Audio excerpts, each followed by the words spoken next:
There's 11 people waiting. This might be one of the biggest live streams yet. Nice. I think we're live. It's looked like it's kicking on. What's up, everybody? Let me see here.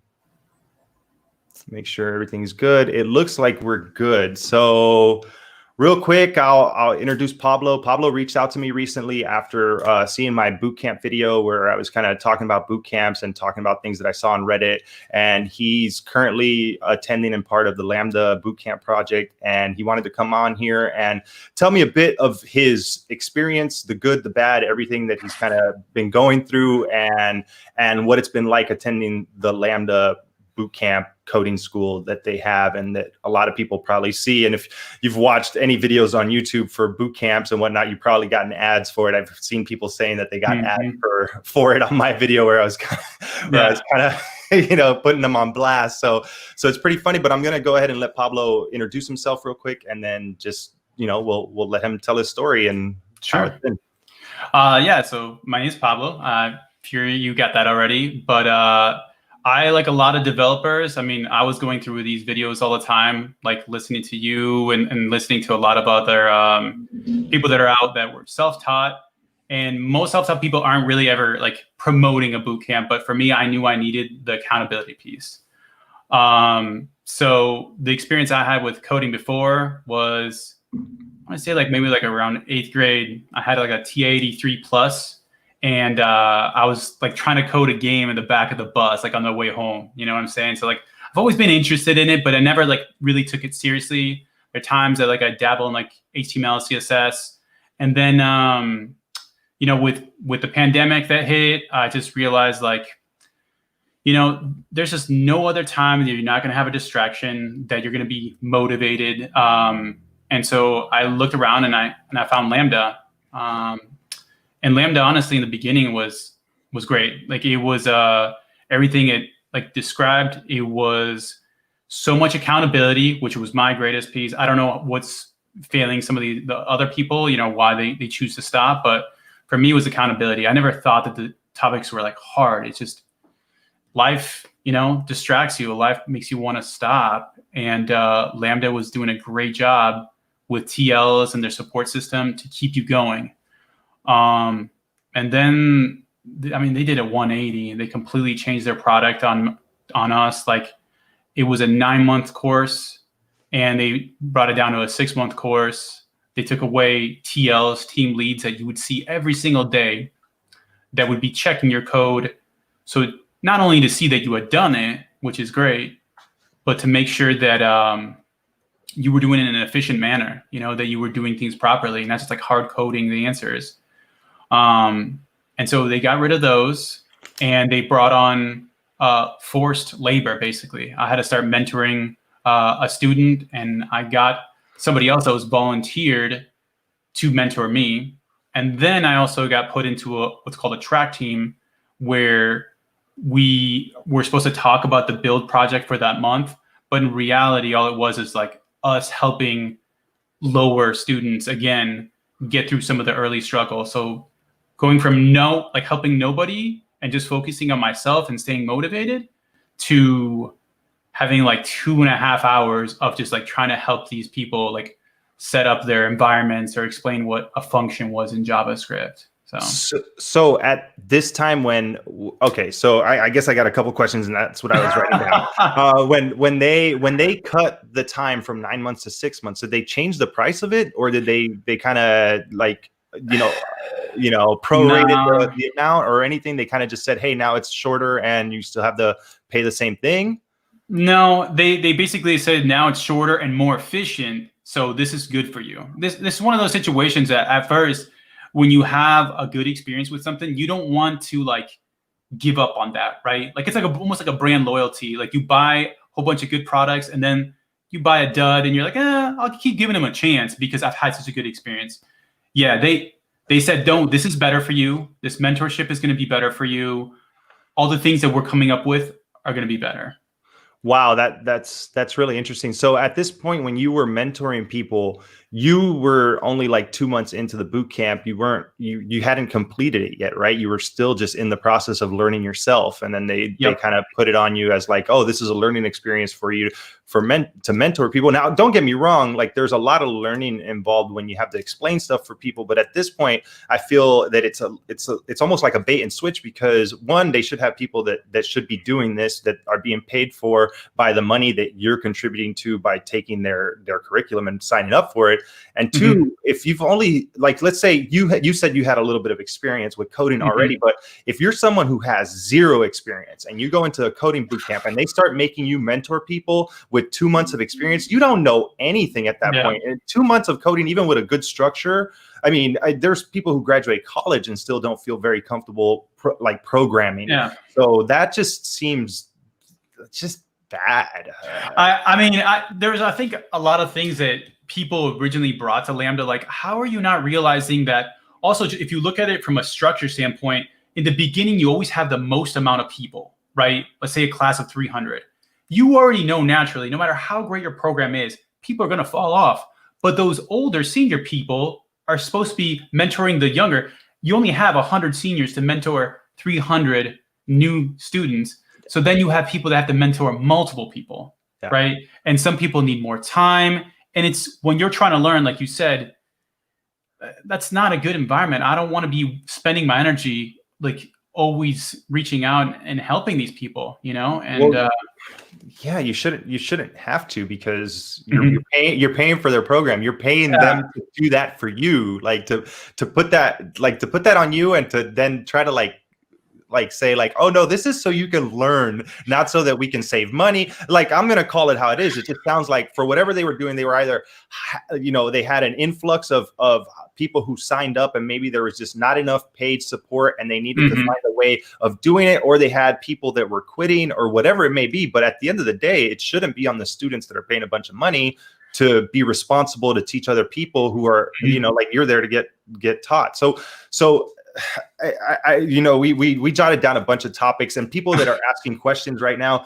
we're going to try to save questions for the end. I'm going to try to go back through the chat. So if you do have questions, feel free to ask them, but we're going to try to just keep this flowing. And I want to really hear what Pablo went through. I got a chance to talk to him briefly before we went live, but I'm just getting word of a lot of this stuff, and he told me some of the things that he wanted to talk about. So I want him to kind of just go through the things that he jotted down and really wanted to emphasize about the program. So I'm going to just let him continue.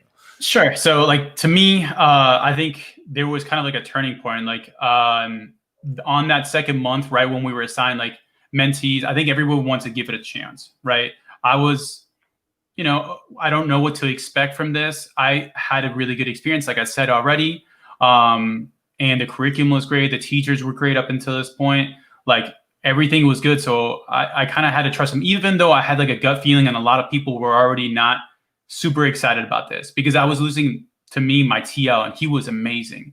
He would spend time on the weekends to help us. He'd stay late. He'd give us extra examples if we weren't getting it. He was really what you needed to grow, that perfect support system. He wasn't going to do it for you, but he was going to help you as much as you needed to grow. And finding that they're going to remove that, I didn't know there's no substitute for that guy from my experience. And that guy was getting paid $13 or $15 an hour. He wasn't getting paid, a huge amount of money, but he was putting in tons of work for us. And now no one's going to be checking my work. So the whole reason I signed up, the accountability piece, the piece that I struggled with, was getting taken away. They're reducing the duration of the course from 6 to 9. You can opt into the longer one, but there's no real resources during those additional months. There's not going to be TLs. There's not going to be anybody really helping you. That's going to be well, here's the content, which you might as well be self-teaching. And so, there was just so many different things. And I think go ahead. I'm sorry. So what happened to the TLs and the TLs are team leads, right? They were kind of the mentor for your team. It would be the tech lead of a development team or something like that, right? The senior developer that overwatched the team and made sure that everybody was working on what they should have been doing. What happened to those people? Where did they go? I mean, some of them just got let go. and they kept changing the dates on them all the time. As a matter of fact, like we found out like, all right, we're going to have this person for like a month or two. So we're like, okay, we'll be okay. And then like a week before he got taken away, we find out he's leaving in a week. We're like, what? He didn't even know. He didn't even know. Right. And I mean, he got to the point where he got emotional because we were just a great group of people, you know, like to be like in a battle with people, you know, all going through tough times, you develop this bond. And to have that taken away, like all that frustration, I mean, I kind of honestly take it out on Lambda because they didn't want to listen to how well we were doing. And the structure just like fell apart with Lambda without having somebody check your work, which is what I was paying for, without somebody holding me accountable. The quality just really dropped off. So did they offer anyone at this point when they changed the structure and they changed the length and they started making people mentor? Did they at any point say like, hey, you're free to go. If you guys want to leave right now and not pay any money for this, you can go? Or were you like bonded to like a contract at this point? Because I feel like this is a breach of contract in some way. They're not offering you what they promised. And if they specifically mentioned a lot of these things in a contract that you signed, especially if you're doing like the income shared agreement, or even if you paid out of pocket, like there must be some contract that there was an agreement to what they were going to provide you. And did people just leave and quit, or what happened with some of those? Yeah, sorry. Some people left and quit. No, you're fine. Some people left and quit, and they even kind of reduced their price of quitting at certain points, but you were still always on the hook, right? And anybody that's probably listening that is actually going to make it to be programming, like you can give them any resource, you're just determined to make it, right? And so Lambda takes advantage of that. If you're determined to make it, they can always, even if they got 30% or whatever percent, if you make it, you're still on the hook for part of the ISA, even though they change the program and they don't really care. So yeah, they did kind of give you a reduced price out, but they didn't give you a reduced overall cost. Anybody that paid up front didn't get any reduction. So I was looking at their, I can screen share this. Bear with me, everyone. I'm going to screen share like what I saw on the Lambda website real quick, and then just kind of show like their income shared agreement mentioned that. Okay, so their income shared agreement says at the very top, it says that income shared agreement, 17% of your post Lambda school salary for 24 months. If once you're making more than $50,000 a year, and then they say this is capped at 30,000. But then it says if you don't get hired, you never pay. So is this like if you quit halfway through and then you self-teach for another year or so, is it written in there that like you get a developer job, like they're the ones that helped you accomplish that, and you still are like you said on the hook for paying this? Because that's wow. That's exactly right. That's exactly right. I mean, they know that they're really not taking much of a risk, right? Because if you're already interested and you're going to complete it, you're going to complete it with whatever resources, you know? And so, yeah, you're absolutely right. They do. And if you scroll down, you can even see that. Let me see. Right. Oh, sorry. I'm sorry, guys. Bear with me. I'm messing around with StreamYard over here, and I'm having a hard time. Technically disabled over here. So tell me where on the screen. Just a little bit farther down, you can see where they have like the breakpoints. Essentially, that right there describes that. Basically, very, very generic job titles. No matter what kind of job you get afterwards, if it's any way related to tech, they can make the argument that they get a piece of your salary. So if you quit like 3 months in and you get some job selling software and it's a completely different software and stack that you've never learned, but you got a connection somewhere, they'll say you owe us part of that. Wow. Wow. So look, I'll be honest, man, when I made that bootcamp video, it's gotten a lot of views, and I scroll on Reddit and I look at stuff that I see on Reddit sometimes, and I'm like, oh, this is interesting. Maybe I should talk about this. I didn't do deep research, and a lot of people are kind of busting my chops about it, but I always had a gut feeling about, there's like, don't get me wrong, like Danny Thompson, he pointed out, he teaches at like a free boot camp, and I know that there are good boot camps. I know that there are people who graduated boot camps. I worked with someone who graduated a boot camp, so I know that there are decent boot camps, and I know that Lambda is one of the ones that have a bigger name, and I really didn't do enough research to see how shady this is. Like this like the fact that any of these titles, like if you quit halfway through and then a year later, there has to be some kind of like limitation on the length, right? Like if it's 5 years later, do they still hold you accountable? Or I think that don't hold me to this, but I'm pretty sure it's 5 years is the length of how long. Yeah. So So that was totally good on random. you. I totally randomly guessed, but still, I mean, Yeah. 5 years that's a prison sentence. That's a long time. Yeah. Like if this is something that you really want to do, and they have a crappy structure, or they do a bait and switch and change things on you, and then you end up putting in all the effort yourself after you leave because they didn't give you what they originally promised in the schooling and the stuff that they were supposed to teach you, then shame on them for doing this. Like that's not right, man. No. And honestly, if you think about it for a little bit, it can almost be even more demoralizing, because let's say you get a couple months in and then you owe a piece of the ISA, and then you leave the school for whatever reason and you're just not doing well in the school. Then you're like, I don't want to teach, because then I'm still going to have to pay, part of my salary to these people. So, yeah. So, okay. So then if you teach, do they kind of say like, all right, well, you're teaching, so we'll take a little bit off the top for you? Like, no, by teaching, I'm sorry, I meant like if you self-teach yourself. Like gotcha. Right. Yeah. There used to be, that's what TLs were people that had experience in Lambda, that were very like confident, and they maybe had experience in teaching. And so they became TLs, right? Where they went through cohorts, group of people, and they were always a good resource, like a personal resource for maybe about 10 to 9 people that you could reach out to. And so most TLs were Lambda graduates at that point for the most part. I'm assuming they would hire some people that had coding experience or I would say like they were all Lambda students. I don't even think they were graduates. Mine wasn't. He had gone through the part-time track and then switched over to the full-time track. I mean, they were great at one point. It was a good structure. As far as the quality that I was receiving, he was amazing. I think anybody that was with this guy would say the exact same thing, that he really helped us through the program in so many different ways. And to have that taken away from you is just, I don't know. It's super frustrating, to say the least. It also seems like they were paying them very little, because you said that these people were only making like $14-15 an hour.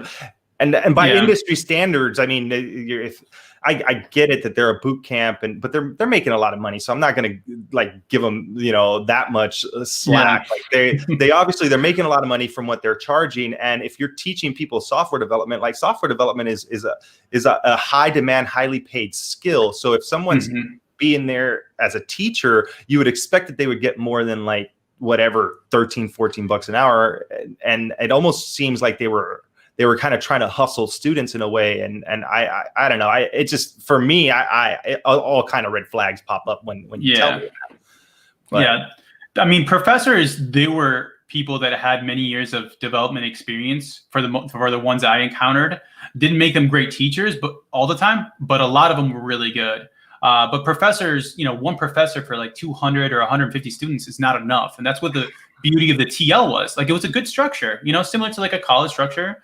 You have a TL or a teaching assistant, and people that are familiar and gone through the course multiple times, they can help. And then they learn and re-cement those things. So, I mean, kudos to Lambda at the beginning. Like, if anybody had took this course maybe like 8 months before I started, like, you got a great education, in my opinion. But I think I asked you before this, like, you started like during COVID, not pre-COVID, right? Like, this wasn't like you didn't start in person and then they moved you home and then it went online, and like it was just they had to change it. Like, this was already kind of like you were already attending it with the understanding that this was going to be like a remote thing, and that it's a pandemic and you can't actually be in class. So and then during that point is when they changed the overall structure of their remote course. It wasn't like you were there and then they changed it on you. It was you were already remote and all that.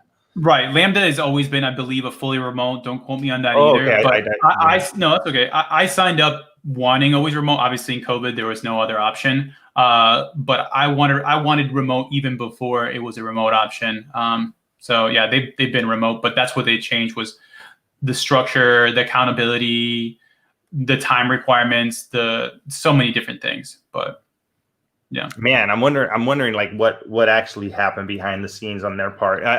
For me, I look like I'm one of those guys that's like anti-corporation, and I feel that like corporations don't care about people, and they always, you know, the more they say they care about people, the more they end up like really not. And I feel that it might be like one of those things where they had a certain structure, and then they had an abundant amount of people who all wanted to learn how to code because now it's COVID and they offer remote classes, and they probably had a bunch of people sign up, and then it was just not enough resources. So they had to move things around, make classes shorter, make the duration less time, so then they can try to like push more people out. And this is anecdotal. This is not backed by anything but my own thoughts, but it seems like they were trying to figure out a way to make more money with the new opportunity of having so many people probably signing up at this point because of COVID and because of having the structure of an online, you know, class like that. I don't want to say that because I can't say, you know, I can't point to any facts about that, but it would make sense if that's the case, right? You want to get as many people now when you know people are going to be doing these things. You don't know how long COVID's going to go on for. So you see a huge influx, you have to take advantage. You want to have higher turnover, so you reduce the time. It's like a restaurant, you know, you want them in and out as fast as possible. Yeah.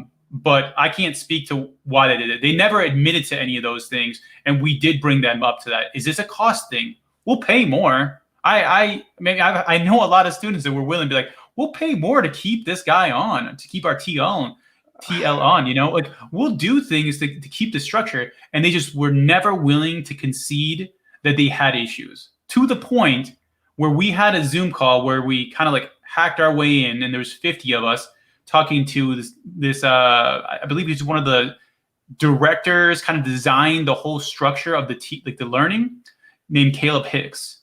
And I asked him flat out, like, Caleb, you tried to self-teach and you failed, right?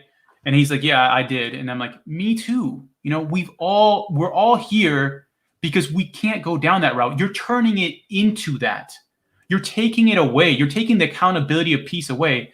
If I buy a product and you fundamentally change it, that doesn't make any sense. And he just was there like at a loss of words. I don't say that expression very often, but he was literally just at a loss of words. He didn't know what to say. You know? There's nothing he can say because, I mean, it's true. And you call him out on something, and if he can't directly admit to it and say, yeah, you're right, because he's probably in a position where he can't say that, what can he say but lie? And then maybe he doesn't want to lie to you. So I don't know, man. It feels bad feels all around. But I feel that when you sent me that in Discord, and I wish I had my Discord up right now so I can pull up some of like the topics that you mentioned, but I know that there were more things that you wanted to talk about, and I just briefly I'm opening up Discord now to see. Sure. I mean, one of the other things is speaking along, if we're on the topic of like feedback, for example.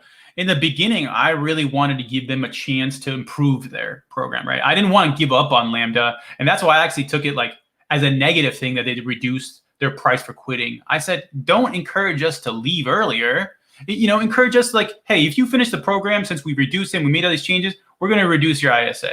You know, give us some incentive to continue with the program and to continue believing in you.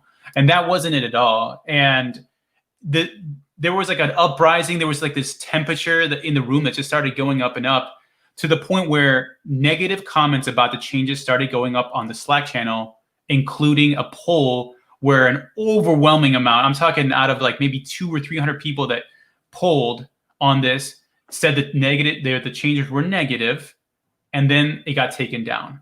And then it became like a different atmosphere where Lambda, an open discussion was just not happening. They would send out like a feedback form that was very manipulated to like not allow you to almost say anything negative. And then even to the point where Austin gets on Twitter saying, please tell me how to fix things. I'm like, dude, we've been telling you for the last 2 months, you aren't listening. You don't want to listen, you know? And I get it, you know, that maybe that's what it is to be in that kind of a position, but I personally don't trust anybody that can't admit a wrong. You know, there needs to be some sort of accountability there. So who's Austin? Because in that tweet that I had shared, or from that Reddit post that I shared, that tweet that was on on Reddit. I'm gonna just show it right now real quick.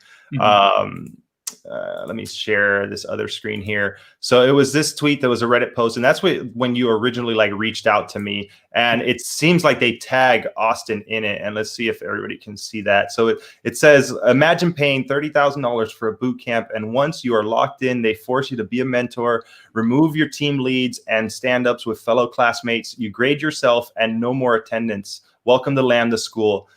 Is this Austin's solution to student debt? So who's Austin? Is he the CEO? Is he the guy that runs the show? Is he like... He's a CEO. He's the guy that came up with it. I think his original intention, I've listened to some of his podcasts that he's been interviewed, and his original intentions, I think, were like noble. Even like he wanted to help the world. He said he wanted to like have a different way of getting an education without like the burden of a college debt. But I think as time went on, I don't know what changed in him, or he never maybe believed in those words, but that's not the reality of it, because this is 100% like what is really happening. Like you can essentially just click your way through Lambda and say, yes, I did the homework, and never really learn anything anymore because there's nobody checking. Go ahead. No. I don't want to interrupt you. So is there any projects? Is it project-based learning? Is there any what do you accomplish when let's say a week of class? What exactly was that like? But I think that was actually one of my questions. Like what was the curriculum supposed to be like? Yeah. So the structure, I think 100% is still like this, but basically it's, you go Monday through Thursday learning some topics. Friday, you kind of have like a test on those topics to really cement those in. And then at the end of the month, you have what's called a build week, where you generally work a lot of what you learned in that month to build out a project with a group of people and just really get after it. And you learn a ton in a build week because it puts you in that situation. I'm sure, as you know, Dorian, like when you're building projects, there's so much ambiguity there to allow you to like look out, find resources, and learn and really develop that muscle to like persevere and just stick it out. But because they took away also, I forgot to mention, I'm glad you did that, project leads, those were around for my first, I want to say about 2 months. And then after that, they were taken away. So now there's nobody that's holding your group accountable. There's nobody that's checking to see. And the worst part is they structure it so if you are going to do the month over, which is called flexing, it's almost always done at the last day right before build week starts, where you've already been assigned a group of people, and now like 3 or 4 decide, oh, we're not going to be here. And then you're down to like 2 people to work on this project. So what happens at that point then? So I'm assuming you still want to complete the project. At that point, I would think, well, like let's say your group gets cut, and then you're going to be like, all right, well now you have 2 people. Let's change the scope, and let's say, and for people who aren't familiar with like technical talk for development projects and stuff, changing the scope means like what the project includes, because you could easily like change the scope and make it a smaller application or add less features. Like let's say you had 5 people and you were supposed to make 10 different features. Well, then you have 2, you can cut that down. So did they ever account for any of that, or was it just kind of like, oh, you don't have to complete the project, or it's on you 2 now to complete the project that was supposed to be made for 5 people? Or did they just say, if you don't do it, we don't really care? It's a combination of a lot of things that you described. You're absolutely right. The scope was one thing that would get reduced. Excuse me. And so they would have some solutions. For example, we lost our front end person the day before we were going to begin doing this. He's like, hey, I'm going to flex. I'm not going to be here. And so Lambda's like, we'll find another person for you. But it took them, I think, 2 or 3 days into a project that's 5 days long. So over half the project is done. We can't communicate with this person. And they did have some creative solutions. So if you missed a backend person, let's say that person was gone, they gave you a completed full backend, right? If you're missing a front end, sometimes it just gave you a completed front end. So they did have some solutions for it, but there was no more accountability. I keep going back to this. I'm sorry. No, I hear you. That was one of your biggest frustrations. Yeah, if a person decides not to show up or not do the work, there's nothing holding them accountable. As a matter of fact, there's a teammate that I had, and I'm sure it happened in multiple places, where he had teammates that would not know what to do. They would just had no idea. And because no one told them, hey, you need to flex, they just stuck around thinking, I know what's going on. I'm going to hang out. And then they would get frustrated, not know what to do, have other people do their work. And that's just not a healthy environment to learn. You want to be surrounded by people. You want to be in a Discord group. You want to be in a group of people that all want to push you to do better, not, look to get an excuse to stop. So now and it's funny because I think all right, programming is not for everyone. I think everyone can learn programming. I think that it's not something that you need to be special to learn how to do it. But a lot of, and we kind of chatted about this a little bit or before the show, that it takes a certain personality type. And I think that the way that these boot camps work is that they advertise people a huge salary. And I think I saw somebody mention that, right? Because everybody wants $120,000 a year. They want to make all this money. So then they're like, oh, I can learn to code and I'm going to get in here and I'm going to do this, 12 week or 6 month or 9 month program. And then I'm going to walk out of there with $150,000 a year and I'm going to be balling and I'm going to buy the car I wanted. I'm going to put a down payment on a house and all these things. And then they go into it and then they find out that it's hard. Like programming is hard. It kicks you when you're down. It makes you feel like crap because it makes you feel dumb. And it's a lot of stuff that maybe not every personality type fits for it, and maybe some people just don't realize how hard it is, so then they just bounce on the program and say whatever, I'll pay the bill later, or I'll just never work as a developer so they can't charge me. Yeah. I mean, personally, I want to be as transparent as possible. If someone sees that and they thinks with zero experience they should be able to get that, I don't really feel that bad for them, because I feel like I'm sorry, I just don't. I hear you. If you don't think that there's going to be work involved to get a $120,000 job, I'm sorry. I just don't. That's not what I'm here to say. If Lambda advertised that and it's clickbaity and you can't see through the propaganda that exists everywhere now, I just don't kind of feel bad for you. I'm sorry. There's people that signed up that should have been filtered, and this is on Lambda, because they just wasted their time. It was a combination of things. There's people that I remember one lady, she showed up to our coding bootcamp, and within the first week, she was talking about how excited she was to learn. I was great. I mean, I think everybody is. And her biggest technical achievement was being able to connect a second monitor to her computer. That was what she that person got through the exam to get in and all the different filtering systems. That person shouldn't be there. Wow. That person is they're in for a world of hurt, And if they paid out of pocket and they can't get out of that, then they're either going to be miserable or they're gonna quit and they're gonna just get stuck with the bill. So that's. I mean, in all fairness, if they quit within, I think, the first month and change, you get everything back, or you're not part of the ISA, which is which I hope these people were told, quite frankly, hey, maybe you want to take some time on your own to do this, but I don't know. I can't speak to that. I would hope that would be the honest and good thing to do, but I can't speak to that. And that sounds like something that okay, I can get behind that, because that sounds reasonable. That sounds very fair. I was just mentioning, coding isn't for everyone. And if you sign up for something like this and then you just don't want to do it, and they give you a grace period where they're like, all right, you don't have to pay anything. Well, that's good on them. That's a good thing to have. Yeah. I hope they honor that. I hope there isn't some strings attached or some fine print behind it. Judging from a lot of what they've done, I wouldn't be surprised, but this is just me talking crap. Don't take anything I say.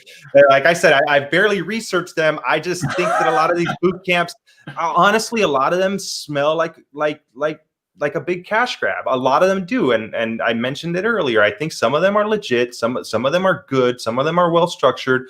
But you see so many of them popping up nowadays that it really makes you wonder, why are there so many popping up? Because there's a lot of money in it. Yeah. They wouldn't be popping up if they weren't they weren't going to make money from it. People wouldn't try to invest in these schools and try to start these up. And geez, man. Yeah. I mean, you're absolutely right, though. There is a lot more popping up, which makes it more difficult for a student to really find a good one. And since they don't really fall into a college category where they have a certain like regulations. It's a very loose regulation, right? Similar to like, I think, what was it? Phoenix, some sort of like Phoenix University. You know what I'm talking about? The University of Phoenix. What was the other one? DeVry. I can't pronounce stuff sometimes.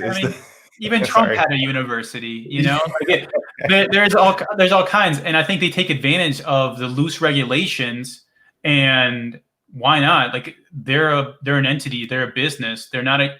They're willing to make money off of, unfortunately, sometimes taking advantage of people. And that sucks, because I don't like the fact that people get taken advantage of because they're trying to better their lives. Like if these were people that were getting taken advantage of because they were trying to do something that was sleazy and they signed up for it knowing that it was something that they shouldn't have been doing, then fine, take advantage of those people because they deserve it.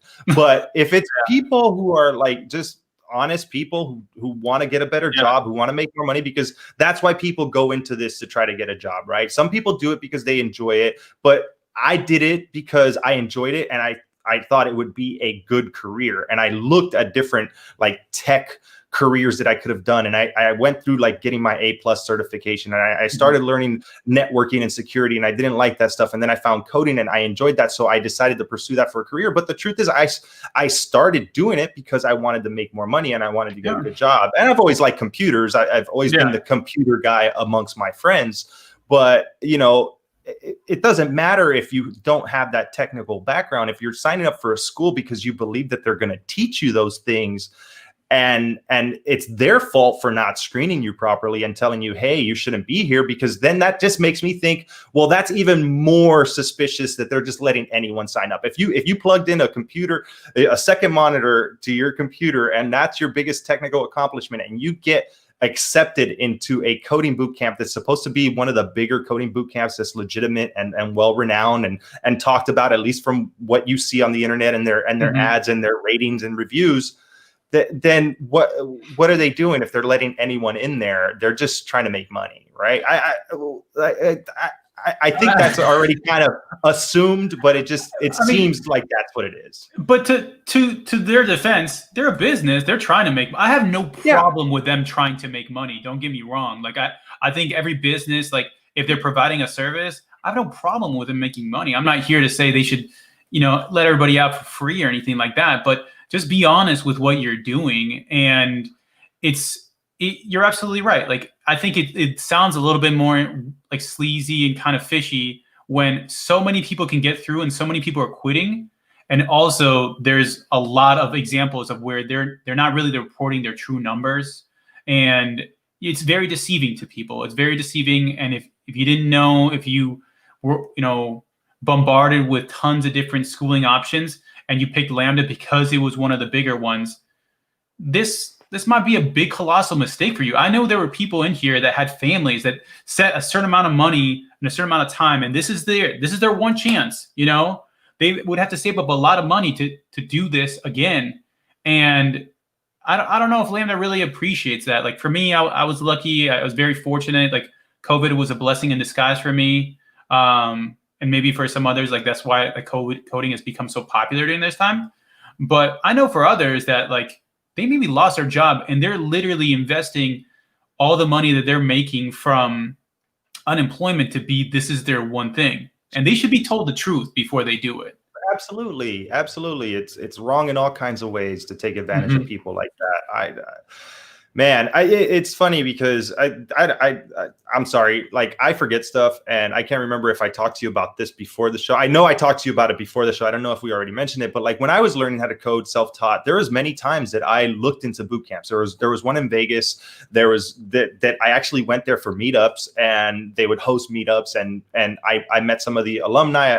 I knew some of the teachers because I would see them every time I'd go to a meetup. And I thought about attending a coding boot camp when I was already learning. Like this was like 5-6 months into my learning. I thought about going to boot camp because a lot of times you just feel like you need that direction, like you said, and it's true. Some people absolutely need it, and when you're self-taught, you don't know if you're going the right way. And those boot camps make you feel like if I complete this, then I know I'm going the right direction. Yeah. And I would have been one of those people. I would have been that guy that was doing this, and it was going to be my money and my debt, and I was going to go in and commit that time with a family and a full-time job and trying to do all that, but it just didn't work out for me because I couldn't commit the schedule. I couldn't do that, and that's why I went self-taught. Mm-hmm. But man, it's yeesh. It reeks, man. I'm sorry. Like I didn't want this to turn into a bashing thing, and I know that you wanted to talk about a lot of like the good things that you experienced there, but it seems like a lot of those good things were before they flipped the script on you guys, and before they switched it up. You said it was excellent, or it was. Yeah. Would you say it was like top notch, and then it just went to crap? I remember myself saying like, and they give you a little feedback option and a little like, would you recommend this to other people? And I couldn't get that bar to go far enough to the right and like how much I wanted to recommend this to people, because going through the struggles of learning, and obviously you made it on your own, like kudos to you. But like I struggled, and just like when you quit and you're doing something, that feels really bad. And it's always on the back of your mind, right? I could never get over the hump of like React, right? I understood JavaScript, HTML, CSS fairly well, or so I thought. But React was just like, it was like a different language, like Chinese written upside down and backwards to me. Like it just didn't make sense. And when I got over that hump, like I want to say like in the month and a half in or whatever, I couldn't be happier with what I was learning. I was really excited about the pace, about how much I was getting, how much I was growing, how I could look at websites, look at the DOM and understand it more, create funny memes by being able to manipulate the DOM, and change the wording on websites. But when that changes, I mean, that is just a huge colossal letdown. So, so I had a few questions written down for you.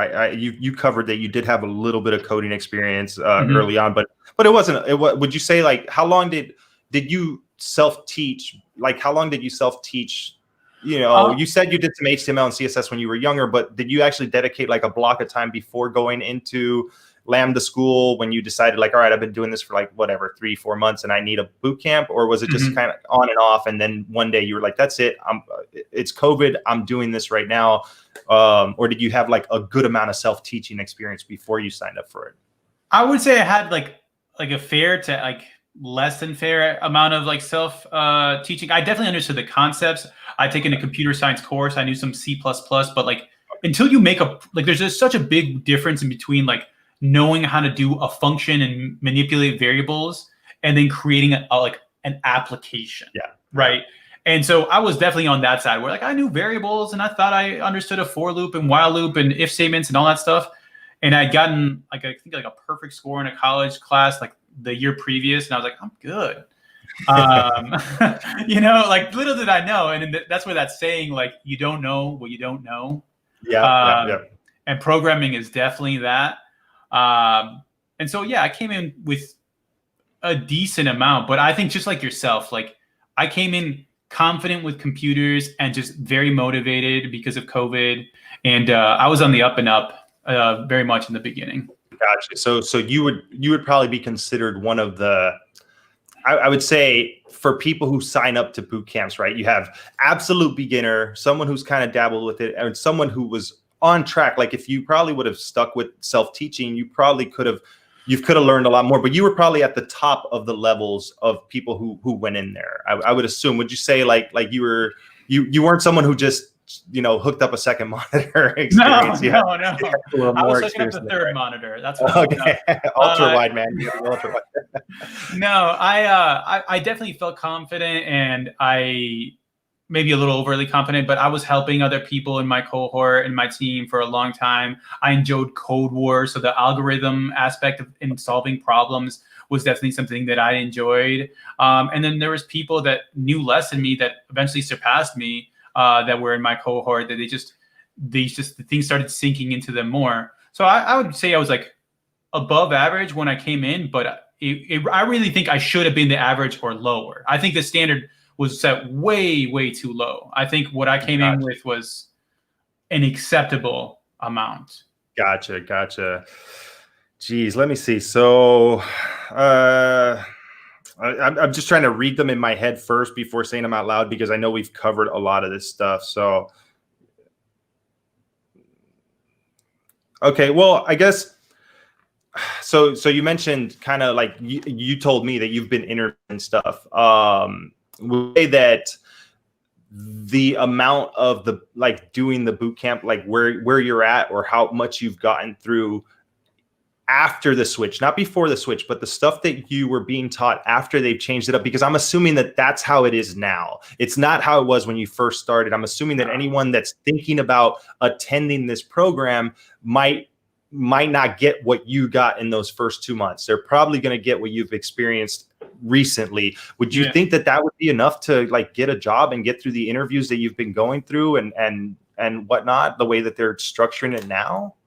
I mean, it's hard to say. And the one thing, I'll be as fair as possible here to Lambda, because I don't even know what the beginning of their structure is anymore. So I can't really speak to that. But from what I've heard, from what my mentee, the one that was in that beginning part, is they have very, very little resources.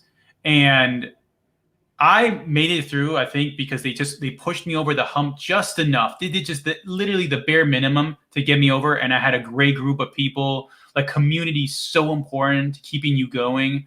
And I was able to work on projects with these people. They just, like, kept me going. You know, times where you didn't want to go, they were there, like, texting you, and you feel bad for not being there and working with them, right? But right now, Lambda now, like, the one thing I say, let's say I don't know anything about the curriculum now. Let's just say it's changed even since what I'm describing. One thing I do know is Lambdas just can't be trusted. Like, if one thing I can tell you, they can just not be trusted. And if they're willing to switch the curriculum, then why would you sign up for something that you can't be for sure what you're going to be getting? Yeah, no, that's a good point. And the fact that they're like, all right, it's a lack of resources. Dude, they're charging $30,000 a head. That's 10 people. That's 300 grand. Like, you mentioned there was 300 students in your class. That's in a 6-month period. Like, that's right. Or you'd say there was about I'd say like 200 and change at the beginning. It's hard to say, because when you see these, like, Zoom calls, there's some people that I mean, I don't know what they're doing. There's like other TLs, there's just all kinds of people, but there definitely was around 200. And every month you have 200 students, not to mention there's also a data science track. And then there's also a part-time track. And I think there's one other track as well. I believe they might've removed or kept the UX/mobile track, but that's a lot of people. That's a lot of people, man. So those are all different tracks. So when you're saying there was maybe roughly 200, let's call it 100 people just for easy numbers. Let's say it was 100 people in web development. There was also maybe 100 people in data analysts. There was maybe 100 people in the other track, and whatever other tracks they might have offered. If they all charge the same, I saw that their website said that the data analysts and the web devs seem to be about $30,000. I don't know if the other ones were less or more. I'm assuming they were probably less because those positions probably paid a little bit less. If it's 100 people, that's a lot of money. If you're paying team leads $15 an hour, like right. Come on, like, it sounds to me like they probably had no reason to be short on resources other than they didn't want to spend the money on resources. Well, and they all right. So it's not 30,000 total. It's potential of maximum 30,000. So a lot of people, I think, pay on average around like 17, and if you pay up front, it's 15. But okay. To your point though, let's just call it 15. All right, for 100 people, that's still 150,000. That's probably what you're paying one teacher for the entire year, if that. Right. So you're making the teacher's salary, you know, in 1 month, and there's really nothing else that they're giving you besides the same curriculum. You know, a couple of things that they have on their GitHub, some people that are going to help you. Like, really not they're going to help you do your resume or anything like that. They're more of just like, just get it done. And Jeez. I don't know. It's just not worth it, in my opinion. So I chuckled earlier when you were kind of talking about changing the scope, and then you're saying now like people are just like, just get it done. Like this feels like a toxic work environment. When you're a software developer and you work in a toxic work environment, the scope changes on you all the time. People are quitting left and right because they hate it there, or they don't like it, or they just found a better job. And then when you say they're just like, just get it done, I've heard that before at a toxic work environment. I know that mentality, and maybe they're just trying to prepare you for the real world of being a developer. But I guess. I mean, thanks. That's a joke, but it sounds like a joke. If you're paying, let's say the minimum is $15K. Sure. Sure, it's not a college education, right? But that's pretty damn close to community college, right? You're gonna pay about that much if you go for an associates of applied science or something like that. You may pay a little bit more depending on your area, but that's like, just get it done for $15K. Jeez. On top of the fact that you've mentioned it before, and if people haven't heard this, like a certification or accreditation, it means nothing in any kind of like a job interview or anything like that. Like nobody cares, especially when they meet two vastly different candidates with the same accreditation, right? I'll say it might help you with interviews. Those sometimes step in. Yes, sometimes, especially a college degree. I would say a college degree is you're still going to need a resume. You're still going to need projects. You're still going to need some kind of experience. Not always, but unless you're trying to apply for an internship fresh out of college, like a college degree is enough to get you in front of someone. And sometimes a boot camp certificate saying, because the fact that they market themselves so well, and I'll say like this, like bad human resources and bad companies that are not tech related that need developers see that certificate. Sorry, I hit my mic. That might have been loud. They see that certificate and then they're like, oh, this person completed a boot camp.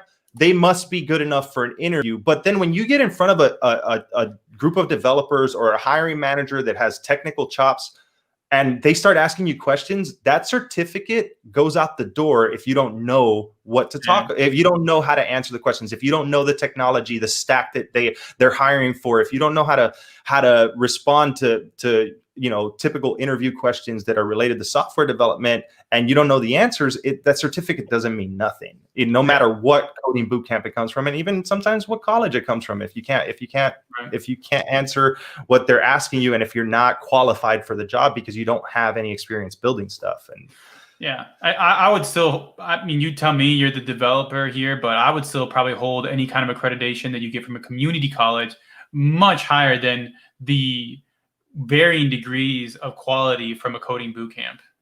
What would you say?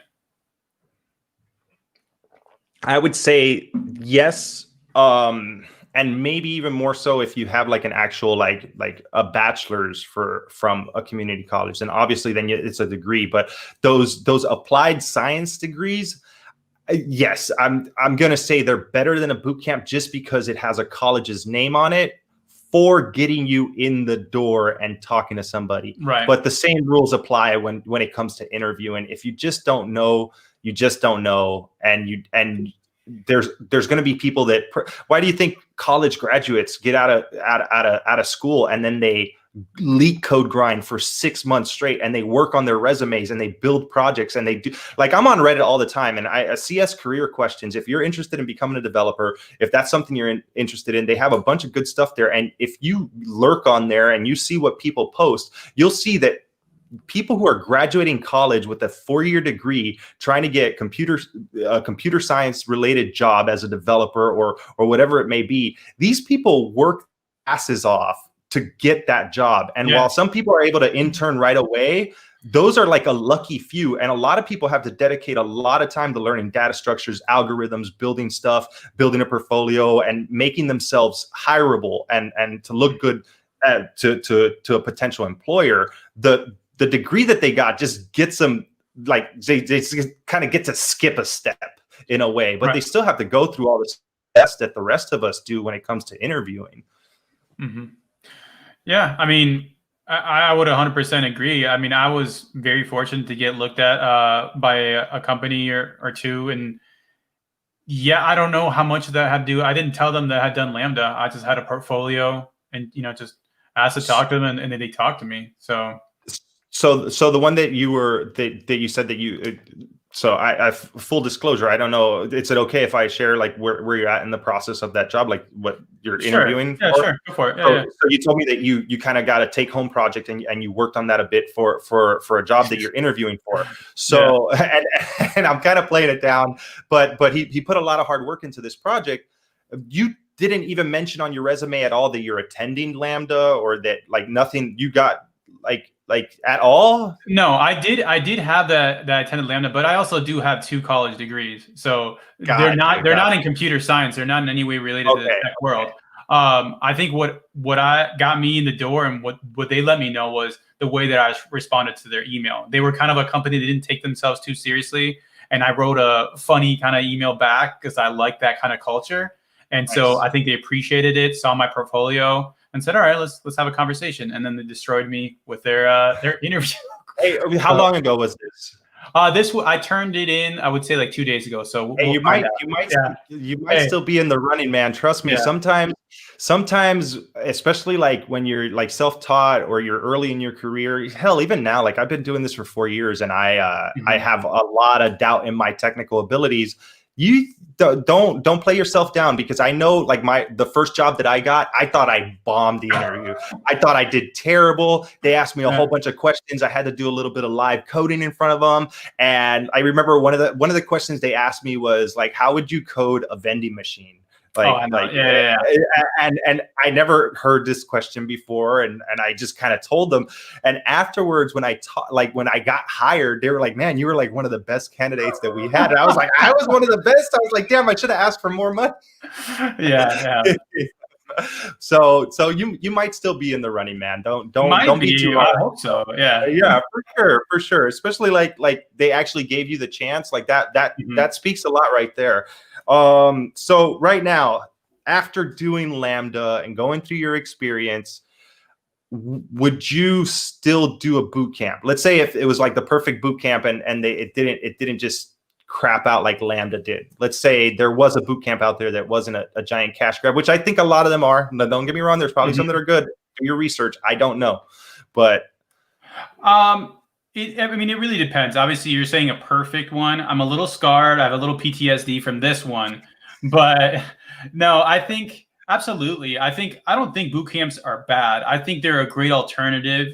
And for some people, like you can get into a boot camp that's amazing. I know I've had a friend. The reason I went to a boot camp is because I know other people that were successful with boot camp. So this isn't a huge knock on boot camp. It's just like buyer beware for real though. Like it is serious and you I don't know, like for me, I needed it. Like I don't think I would have been able to make it through without that kind of structure. And if they would have taken away the structure at the beginning, I probably would have never like made it. Like so that structure was huge. I looked at myself and I said, I can't hold myself accountable. I feel like I'm pretty smart. I feel like I have like some motivation, but I just can't keep that going. I need to pay somebody to do that part for me and and then give and me then give me a and path. And then they took that from you. Yeah. Danny's in the house actually, and I mentioned Danny earlier.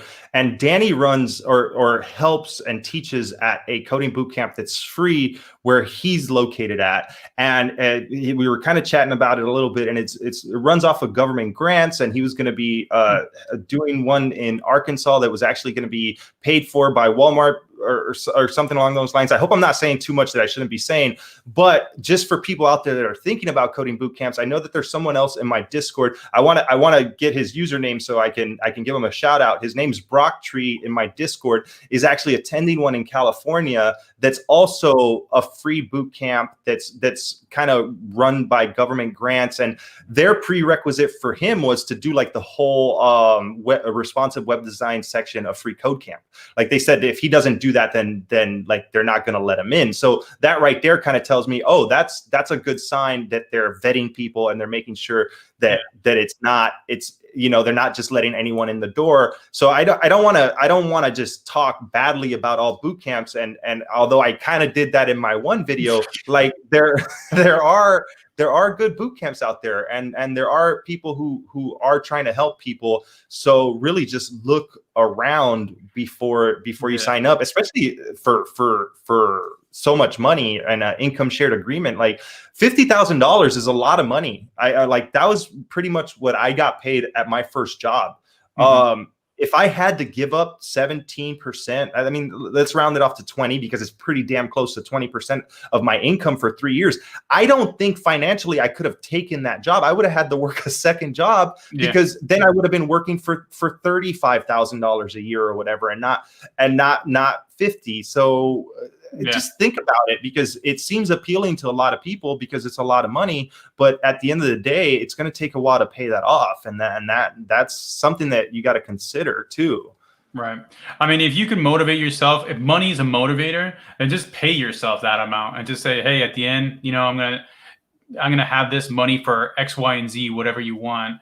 I just knew that that's what I needed. That was the product I needed. And that's why I even started a different boot camp and left, because they didn't have that accountability piece, right? And it's not that it's a bad boot camp. I had friends graduate from that boot camp and got jobs, but I needed that accountability piece. And there's some boot camps and there's tons of resources out there. There's tons of ways of doing it. You're obviously an example that it can happen. There's tons of examples. But yeah, just find out what you need, really. Who's another great example that I got to give a lot of credit to is Danny Thompson, D Thompson Dev in the chat. He's a self-taught dev. He went from frying chicken at a gas station to teaching himself how to code, and our stories are very similar. And I remember when I first started a Twitter account for my channel, and I saw him, I was like, man, this dude says a lot of the same stuff that that I went through. And I remember, a lot of the grind of going self-taught, and it's very hard. If anyone sells you on it being easy, they're lying to you. Being a self-taught developer is very hard, but it's achievable. It's not out of reach for anyone. I think anyone can do it, just not many people finish doing it because it's very hard. But you don't need to be special or a genius or Rain Man, crunching numbers in your head. It's accomplishable, and if you set out to do it, you can. But it took me almost a year, man. It took me a year of learning every day, going to meetups, we're going through the grind of building stuff and building a portfolio and trying to do leak code and not knowing how to do anything and trying to brute force every algorithm that I came across until I got to the medium ones, and then I couldn't finish those. And so it's hard. One thing I know that you briefly talked about this, but I don't think we went into enough detail. And the terminology that you used when you mentioned the accountability becoming checking your own work, and they called it objective-based self-reflection. That's pretty creative, no? Yeah, dude, that just reeks I swear I probably would have punched somebody in the face at that point. Objective-based self-reflection. One, it just sounds so cheesy, and two, it sounds like bullshit, you know? Come on. Yeah, to me that was a slap in the face, because the things I kept bringing up to them and all the feedback, because I gave them about a good solid month of feedback, please improve this, please improve this, please improve this. And then finally I was like, is anybody reading this? And then I got nothing, so I knew no one was listening. I just started putting random stuff in those feedback boxes. But yeah, I think to me that sounds like lawyer talk. That sounds like someone that doesn't want to admit that they messed up. And that's the part that frustrates me, because it could have been, it's one thing if you're just they were bad from the get-go, and everyone's trying to help them improve, but they had a good product and they changed it, and they don't want to admit that. They don't want to give us the reasons of why they made these changes. All their excuses of what they did point to very, very loose evidence and studies that none of that exists. How is it possible that everyone's telling you no? Over 80% of the people that filled out this poll that got taken down, say we don't like the changes. How do you deny that? I don't understand. It's shady. I mean, for lack of better words, it's just shady. And it's funny because you say that like you had to like grade your own stuff. Here's the thing, right, about software development. There's code review. In most healthy software development teams, you have code review practices where people who didn't write the code have to go in and review the code. And this is very common in a good software development team. If you don't have code review on the team that you're working on, try to talk to your lead and see if they'll put code review in. If they don't want code review, then that's a bad sign of potentially a bad software team.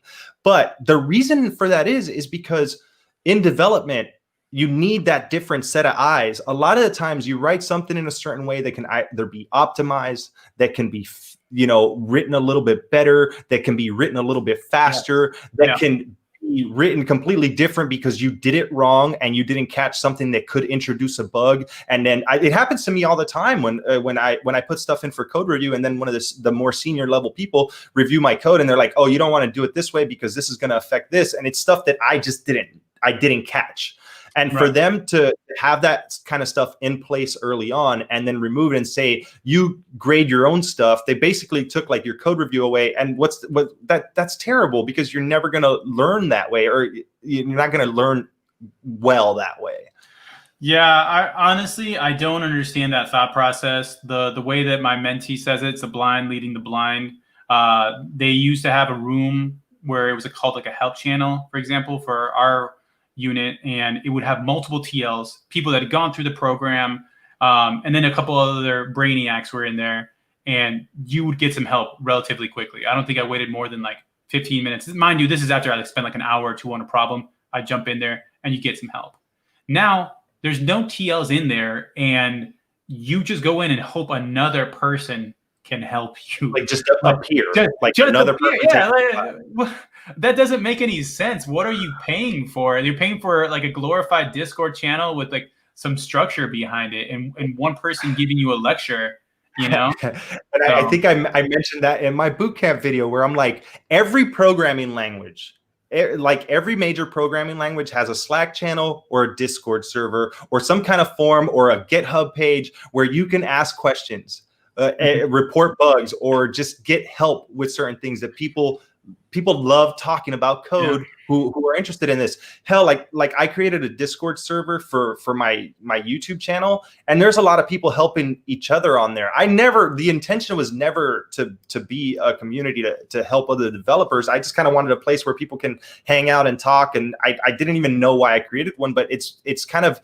become this thing where they're asking me like, hey, can you create like language specific rooms so we can ask questions in different rooms? And I was like, wow, this is evolving into way more than a chat. So there's so many free resources out there that accomplish that it's kind of like, I think the new camp post kind of mentioned that, where it was like, oh, they provide you a Slack channel where you can ask questions. I was like, that stuff's been around. It's free. Like that's not a selling point for me. Like why would you pay $2,000 for a coding bootcamp that's going to teach like that one particularly? They pretty much emphasize that you're learning on your own most of the time, and then on the weekends you have a cohort and a person that you can ask questions plus a Slack group. Right. I mean, to sell the Slack group to me is it's like out of a Chris Rock. You're supposed to have a Slack group, okay? Like if you don't got a Slack group, like what am I getting here?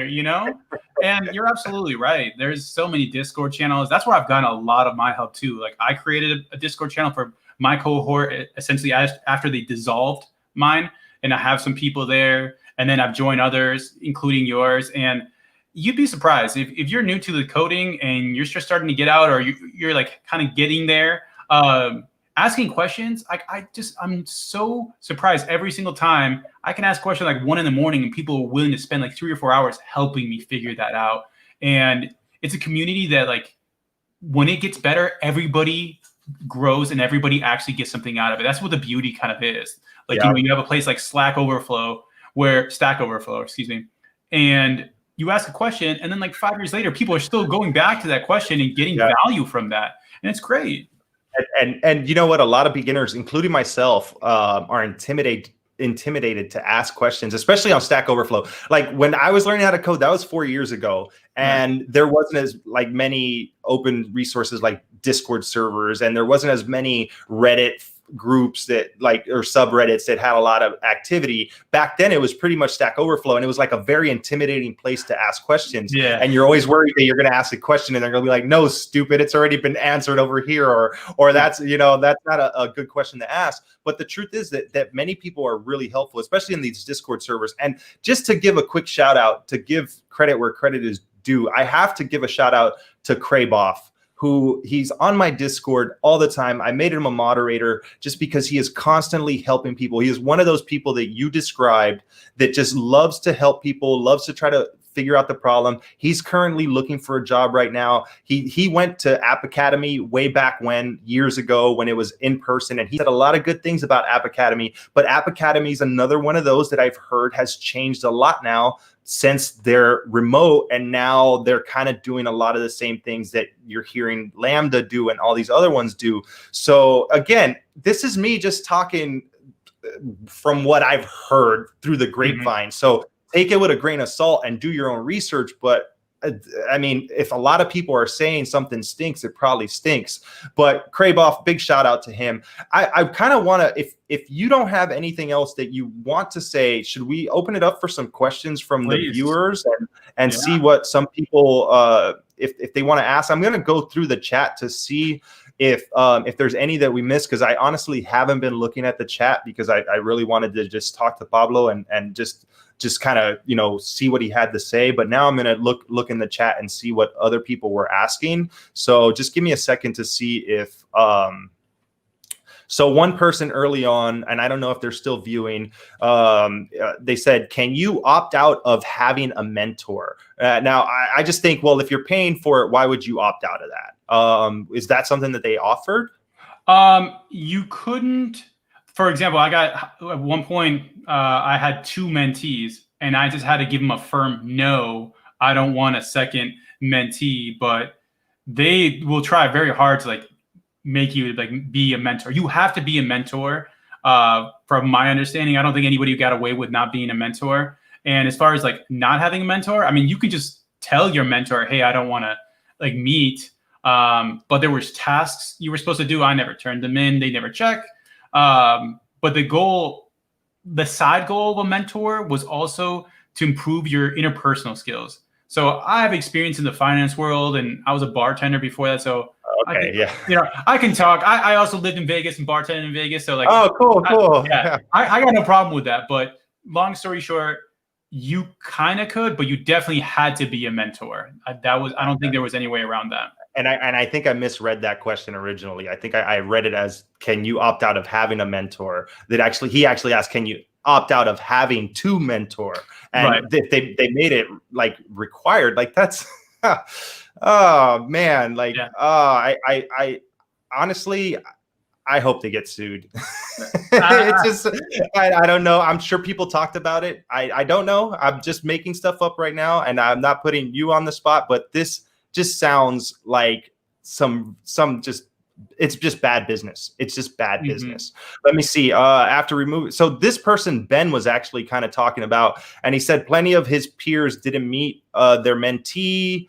After removing daily code review back at the end of September, they finally reinstalled code review only for Friday assessments today. So this guy was actually, he's actually was talking a lot early on, and I'm sorry I missed it, but I want to give him credit because he's calling out a lot of the stuff that you were saying. He's saying here that the CEO claimed on Hacker News that the changes were only small changes in the schedule. So it seems like they were trying to cover up what they were doing and trying to give themselves good PR, but what was going on behind the scenes and what the students were suffering with and suffering through was a little bit different. Let me see if I can find another question before I get to the current questions here. I just want to make sure I didn't miss anything good that people might have been asking. Before you go on to another question, I just want to say, I mean, I'm glad that they made that change, but that you have to understand that change, we were asking for them to do those reviews. I want to say towards the end of September. So we're talking almost 3 months here of time where theoretically I'm paying for a program that I'm not getting that value out of. So I'm supposed to go through and have someone now go through all my code that I put in and review it. I get that was done, but that means that there's 3 months worth of like student cohorts that really need to be like assessed and given like a fair shake with the quality that they got. Because now by doing that change, that actually admits that they had a wrong in it all along. You know what I'm saying? Like that actually is almost worse to see that. I mean, good that Lambda does change it, but like, what about us that went through it without having that? Yeah, it's wrong, man. It just feels wrong all the way. This person asked a pretty good question, and it seems like one of those things that you would hear through the grapevine. Is it true that Lambda announced these changes the day after an entire cohort was locked into their ISAs? Now that seems like something that Pablo probably doesn't know for sure. No, yeah, I do know. Yeah. That's true. 100%. Yeah. So what happened?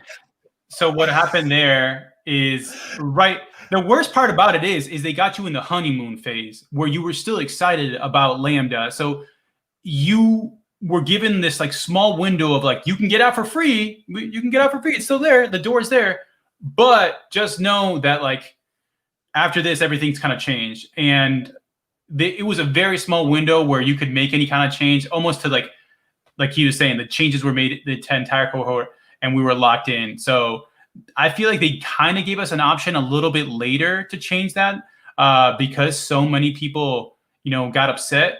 But still, it was right around the time that we were being told of all the changes is right when we were getting locked in. And granted, I don't think Lambda was doing it specifically for my cohort, but it definitely we were the worst case scenario, long story short. Well, and the fact that they did it like right before you were being locked in after giving you like an amazing experience, right? Like it's a bait and switch. Like that's exactly what this is. It's like the textbook definition of a bait and switch. Like they give you like these 2 beautiful months of like the best experience of your life. And then they lock you in and make all these changes that are just completely different from what you signed up for. That's bogus, in my opinion. I'm starting to really not like this Austin guy. Danny's got a question. Pablo, if you were to advise someone where to start learning, what would you suggest? I'm a big fan of Free Code Camp. As this is where he started, and what would you suggest? I also did a lot of Free Code Camp. It's not exactly where I started, but I do suggest Free Code Camp a bunch. But what would you suggest? I've done Free Code Camp as well. I think no matter what, like any place is really great to get the basics. But to be honest, and Dorian, you know better than I here, but like until you actually start doing projects, all the resources will not help you. Like, and I don't mean a project by like following a tutorial on YouTube. I mean, like, get an idea of something you want to make, find a couple of technologies maybe you don't know, and just like learn to learn. Like Free Code Camp is great. I think it'll help you get some confidence. And I love at the end of Free Code Camp, there is little small projects to do, but you really need to have your own project.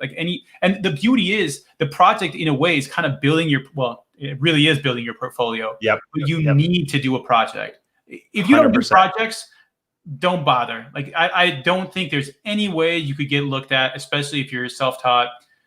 No matter how many classes you do, I don't think anyone's going to look at you.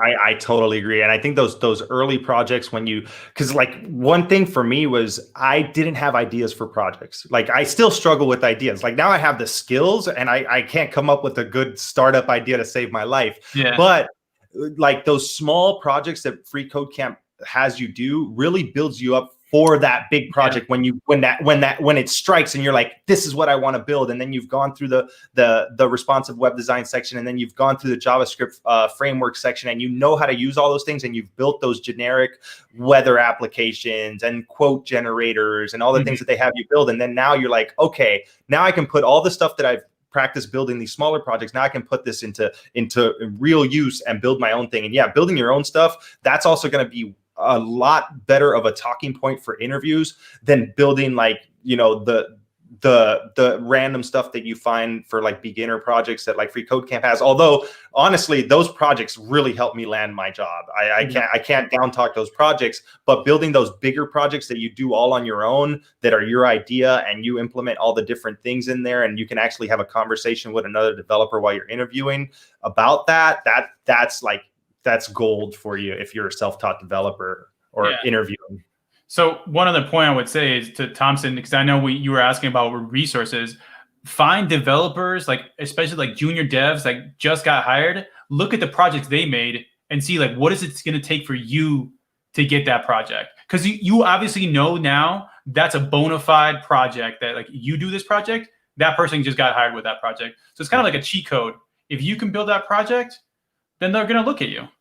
Yeah, I remember one of my early projects was I used the Google Map API to like type in an address and find it had like the Google Map API to autocomplete, and it would find jujitsu gyms in the area that you could put a city, you can put a zip code, and like it was all pretty much front end. And it was one of my earlier projects that it was actually after I got hired. I kept building stuff because I'm a nerd and I wanted to like get better at stuff that I was learning. And this was like one of my most proud projects. Now I look at it and it's like, oh God, that thing was a piece of crap. Yeah. But I was so proud of it that if somebody asked me about it, I could talk for hours about it.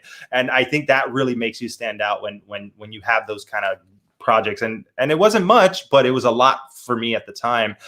Here's a good question, because we did kind of talk about a little bit of how they were teaching, but we didn't really go into the specifics. So Jay in Dallas asks, how are you taught in Lambda? Are there live lectures or pre-recorded videos or just docs / wiki written stuff? A combination of everything you just mentioned there. Basically, the structure is, and you can see it on their website. So I would check there after I tell you this, because as you can see, everything can be changed. But the structure was you did about an hour pre-course in the morning where you read the docs and like watched some short clips that were provided. And then you had a live lecture with a true professional for about 2 hours or so. And then from there, you were given a break for lunch. And then you had a project at the end of the day that was a lot more difficult than the kind of example you were showing. So it really pushed you. Every day was difficult on purpose. And I respect that about them. Like, I'll give them credit where it's due. Like, I think that's exactly how it should be. I think you should give someone the basics, kind of like wet their beak, get them a little bit interested, and then show like, this is really what you can do with it. So go try to do that. So it sounds like that sounds pretty good to me. Like I'm not going to knock that. That sounds good. But then the fact that they weren't grading you on any of that stuff, and like you said, there was just like, you can't let a bunch of junior developers just run free. I made a video on like talking about tips for junior developers, and I compared them to puppies. And I said kind of like how you can let a puppy just run free and they're going to grow up and be a dog. Like that, that's not going to change. They can figure it out, but then they're going to crap all over your floor. They're going to pee in the house. They're going to make a mess. They're going to eat out of the trash can. They're going to do all those things. And it's the same thing with a junior developer. If you hire a junior developer, you let them figure stuff out on their own, they're going to figure it out eventually if they're determined. But they're going to get so many bad habits, and they're going to like just not learn how to do things the right way if you don't train them properly, and you teach them not to pee on the carpet, and you teach them not to do all these things that it's a weird comparison, but I thought of it because we had a puppy at the time, and it's just funny because you could figure it out on your own, but you're going to do stuff that it's going to make you very hard to hire later on in your career if you have all these just terrible habits of not knowing because you didn't get the proper training and mentoring that you should have when you were a junior dev. So someone said, Vinci said, I thought Lambda helps you get a job in tech. So do they do job placement there? I'm assuming it's in their best interest too, right? Yeah, so they have some sort of connections with places. I believe most of their connections though are like in the medical technology area, and I don't know.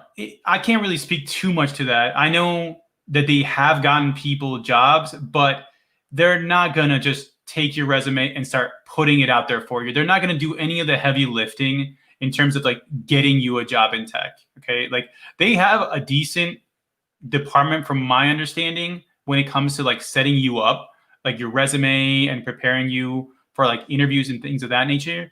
But I would say 50-50, yes and no. Like, I think at the end of the day, you're still going to have to be the one that's going to be out sending all these, messages out. You're going to have to be the one that, comes up with your resume, your portfolio page. They just require you to have it. How good it's going to be, I mean, it's still up to you.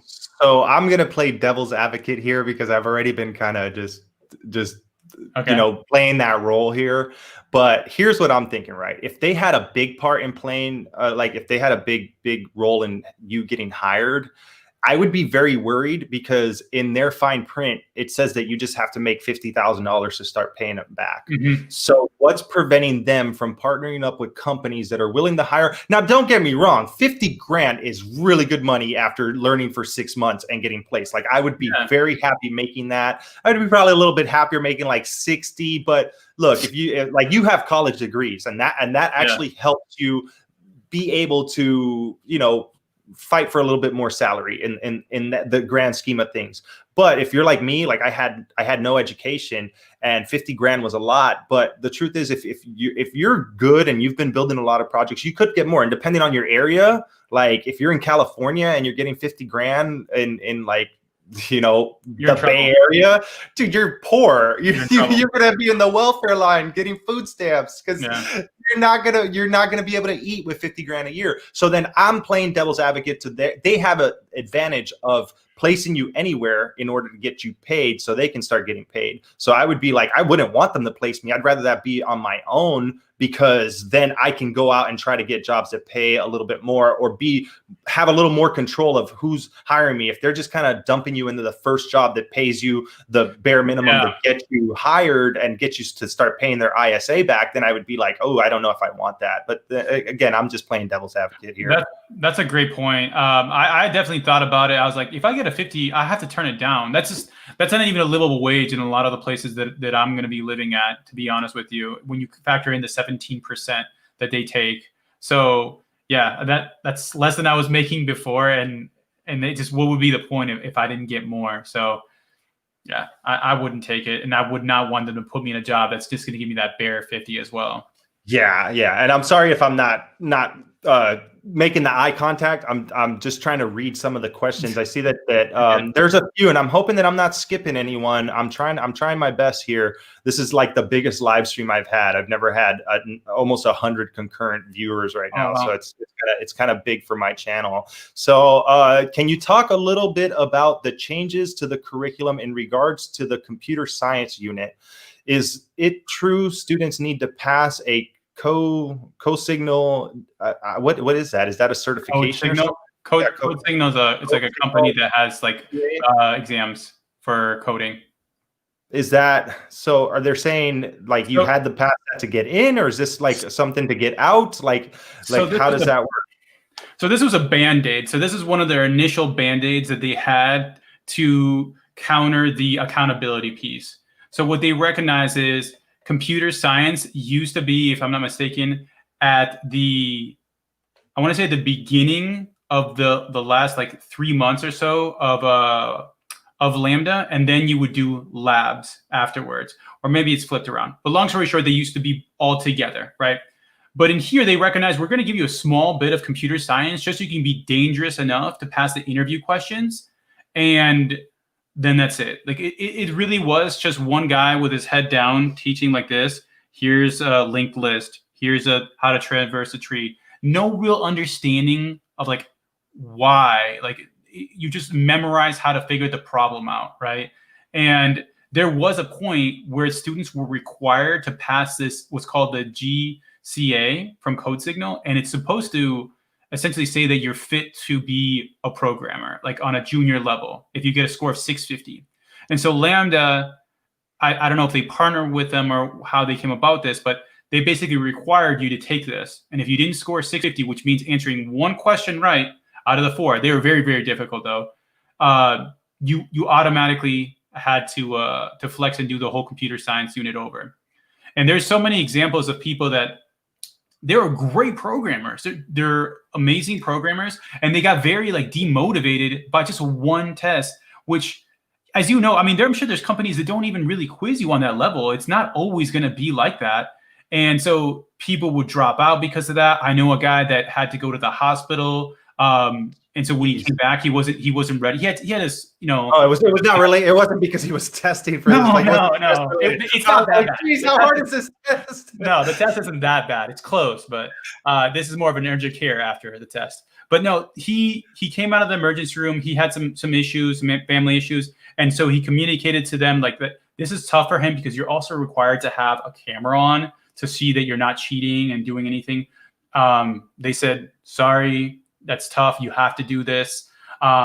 He was actually a PHP developer with about like 7-8 years of experience, right? Wow. And he couldn't pass it. He emailed them again afterwards and said, hey, like, you have to understand, like, with the circumstances I'm in right now, like, this isn't doing me any good to like repeat this. And they're like, sorry, what do you want us to do? Just pass you? A month later, they removed that removed that requirement, and now everybody gets a pass on that. And no apology was sent to this guy. Nothing was done. They realized their mistakes are always too late. Everything is a reaction to some of the things that they try to do. And I think they've attempted to do other similar type of things. Again, I'm not part of the earlier cohorts anymore, so I can't speak to that. But they try to have something where you put your code in and see if it works. But to your point, you can just brute force that. You can just put in the answers. It doesn't mean you know how to code like eloquent, good code. Man, that's a shame. I feel bad for that guy. I hope he gets a job. He did well. He did well afterwards. He was able to get a job. Nothing to do with Lambda. So that's good to hear. Well, here's my question: if he got a job later and he had the ISA, did he have to pay? Here's the worst part about him. He got a job as a senior PHP developer. PHP is not part of the curriculum at all at Lambda. I'm sure he's going to be in for a legal fight with them, to be honest with you. I can't speak to his case, but yeah, no, and I wouldn't want to put you in a spot. I mean, I just can't speak because I don't know. But long story short, you saw the list of what fell in as a very loose term. If you're a developer, they don't care. This guy's making a good amount of money now, and they're going to try to cash in on him. And he didn't use the skills. He's not using the skills that he learned at Lambda, and they're still going to try to cash in on him. One thing that you mentioned there I mean, they're not doing it now, but they're not doing it because of good reasons. They're not doing it because of, oh, this is a bad way to test people. They're not doing it now because of resources, and they probably want to cut costs. That's what I'm assuming. But that's the problem with coding interviews. And a lot of coding interviews are like whiteboarding algorithm stuff, and it doesn't take into account a lot of real world experience that you get from building applications and stuff. And I know a lot of developers who are good developers who don't want to leak code grind, and who don't want to do whiteboarding, and who do not want to jump through the hoops of solving algorithms in order to get a job. And these guys can code me, into oblivion. They're way good developers, but they just don't algorithms is something that you can learn. There's a pattern, there's books on this stuff. Everything is there's a certain amount of algorithms, there's a certain amount of different types of data structures. And once you memorize all those, and you spend enough time leak code grinding, and you understand how they work, you can get better at them, and then you pass those interviews. And it's a very bad way to vet people. And the fact that this code school was doing this as a way of showing that people were good enough, I get it, but I also feel it's not the right way, and it leads to that interview hell that people don't want to go through. It's part of being a developer, and it sucks. It's just the way people interview. It's how they weed out candidates. Yeah, I mean, I can't speak too much to it. I haven't had a ton of those. I know from my experience of my friends that have gotten jobs, they didn't have anything nearly that serious. But I don't think it's bad to prepare somebody for that. I just think it's, in my opinion, this was a Band-Aid to never really see if a person understood. I passed it my first time because I do like Code Wars and Elite Wars, but it doesn't make me a good programmer. I had friends that were better programmers than me that did not pass this. And it really it brought them down. They got frustrated, didn't understand. And I'm like, man, this is just learning how to do cool basketball juggling tricks or soccer tricks. This doesn't mean it translates to the game. Okay. You can ask most developers. I'm sure they're not doing these type of algorithm questions on a day-to-day basis. It's nothing like what coding is. there is a lot, like there is a lot of value in learning algorithms. Like, don't get me wrong. There is a lot of value in sitting down and writing out these algorithms, because it helps you understand how to get code to do stuff for you.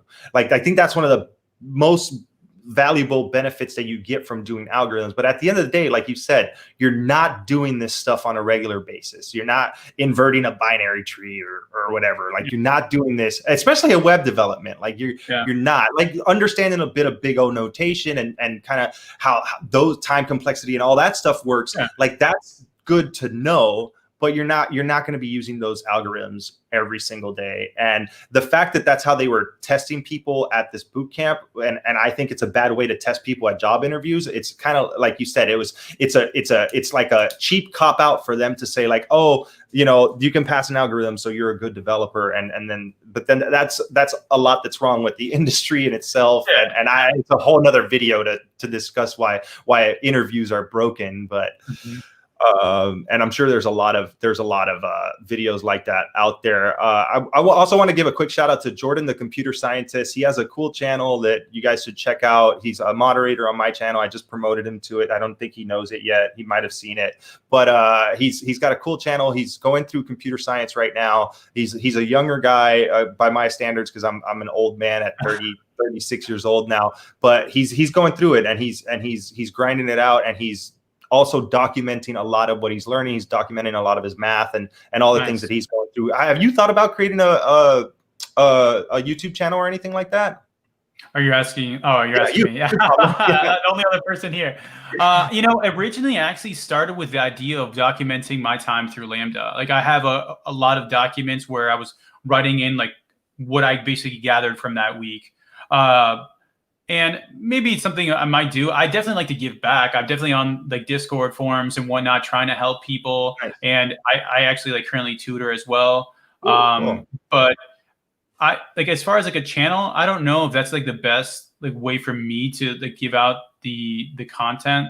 I prefer to just like have like one-on-one with people and like really be able to like understand their like issue and where they're coming from. Because to me, that it makes it a lot harder for you to run away and have an excuse to not do it. If I'm sitting there and I'm like, hey, let's do this, and you're just like, oh, this is frustrating, I'm like, we're gonna do this. As opposed to like, it's easy to turn off a tutorial or like something that, you know. Yeah. There's so. And I think it goes back to the accountability thing, kind of how you said that it is, and it's easy to jump between tutorials. And I say it a lot. Like, I remember when I was learning how to code, I had a really hard time whenever I came across programming languages. It didn't matter what it was. It was, you know, I jumped around between Ruby and PHP and JavaScript early on. At one point, it's funny because you were talking about your interview and how you spent a bunch of time like trying to complete that project. Yeah. When I went to my first meetup, I met with a CEO or a CTO of a startup who actually, like, my first meetup was a demo day. And you lived in Vegas, and I don't know if you were coding at the time, but it was called Demo Day Vegas, and it was a developer group. And once a month they would meet up, and you would just show your projects to everyone who attended there. And if there was enough time, and when I started there, it was a smaller group. So I showed up, I was a new face in the crowd, and the guy running it was like, hey, what's up? What's your name? And I was like, oh, I'm there. And he's like, oh, what are you showing today? And I'm like, I'm not showing anything. What is wrong with you? I'm just here like to see what other people are talking about. He's like, oh, nonsense. You've been working on anything? I was like, well, I got this little portfolio. And he's like, cool, I'll write you down. And I went up there and I talked about my portfolio for like 6 minutes. And then like right afterwards, the CEO of this startup, it was actually a popular startup in Vegas. I forgot what it was called, but they did a lot of stuff with Watson IBM. I can't think of the name right now, but he gave me his business card. He's like, send me an email or send an email to my assistant or whatever, and let him know that your name and how you met me, and we'll send you a code challenge. And the code challenge was in Haskell, which is like a functional programming language. At this point, I mean, I was just starting to learn a little bit of JavaScript. And I get this Haskell challenge, and now looking back, I remember it was like, at the time I didn't know, but it was FizzBuzz, and I hired a mentor on Upwork for $20. I paid him twice, so I spent $40 for 2 weeks. I tried to figure out FizzBuzz. There was 3 parts to this code challenge. FizzBuzz was the first one, and I couldn't do it. And I gave up after 2 weeks. And then that was like I diverged another direction to try to learn a different language, because I was like, I got a job opportunity. it didn't happen because I just wasn't there. And that's what I, when I was talking about earlier, like if you're not there, you're not there. If you're not qualified for the job, it's nothing wrong with you. It's just that you haven't learned enough to get to that certain job. And some jobs don't require that much to get the job, and people are willing to hire juniors, and people are willing to train people. And that's why I think you're probably still a good candidate. And if anyone's hiring or knows anyone that's hiring, Pablo's looking for developer jobs, preferably remote, I'm assuming, right? So yeah, I mean, I think everybody would at this point. So, okay, just thought I'd throw that out there. Thanks. So no worries. I know Jordan's looking for help desk jobs if anybody's trying to get out of retail. So I don't know. I'm not seeing many more questions. I'm sure I missed a bunch. This chat has actually been pretty active. Is there anything else that you want to talk about? Is there anything else that you want to plug? I'm willing to, like, I can do this all night. I talk too much, and that's why I created a YouTube channel, because I can't shut up and my wife is sick of listening to me. So I talk to people on the internet who are willing to listen to my nonsense. So I mean, I'm willing to answer as many questions about Lambda as possible. I just want people to be informed. So I'm right there with you.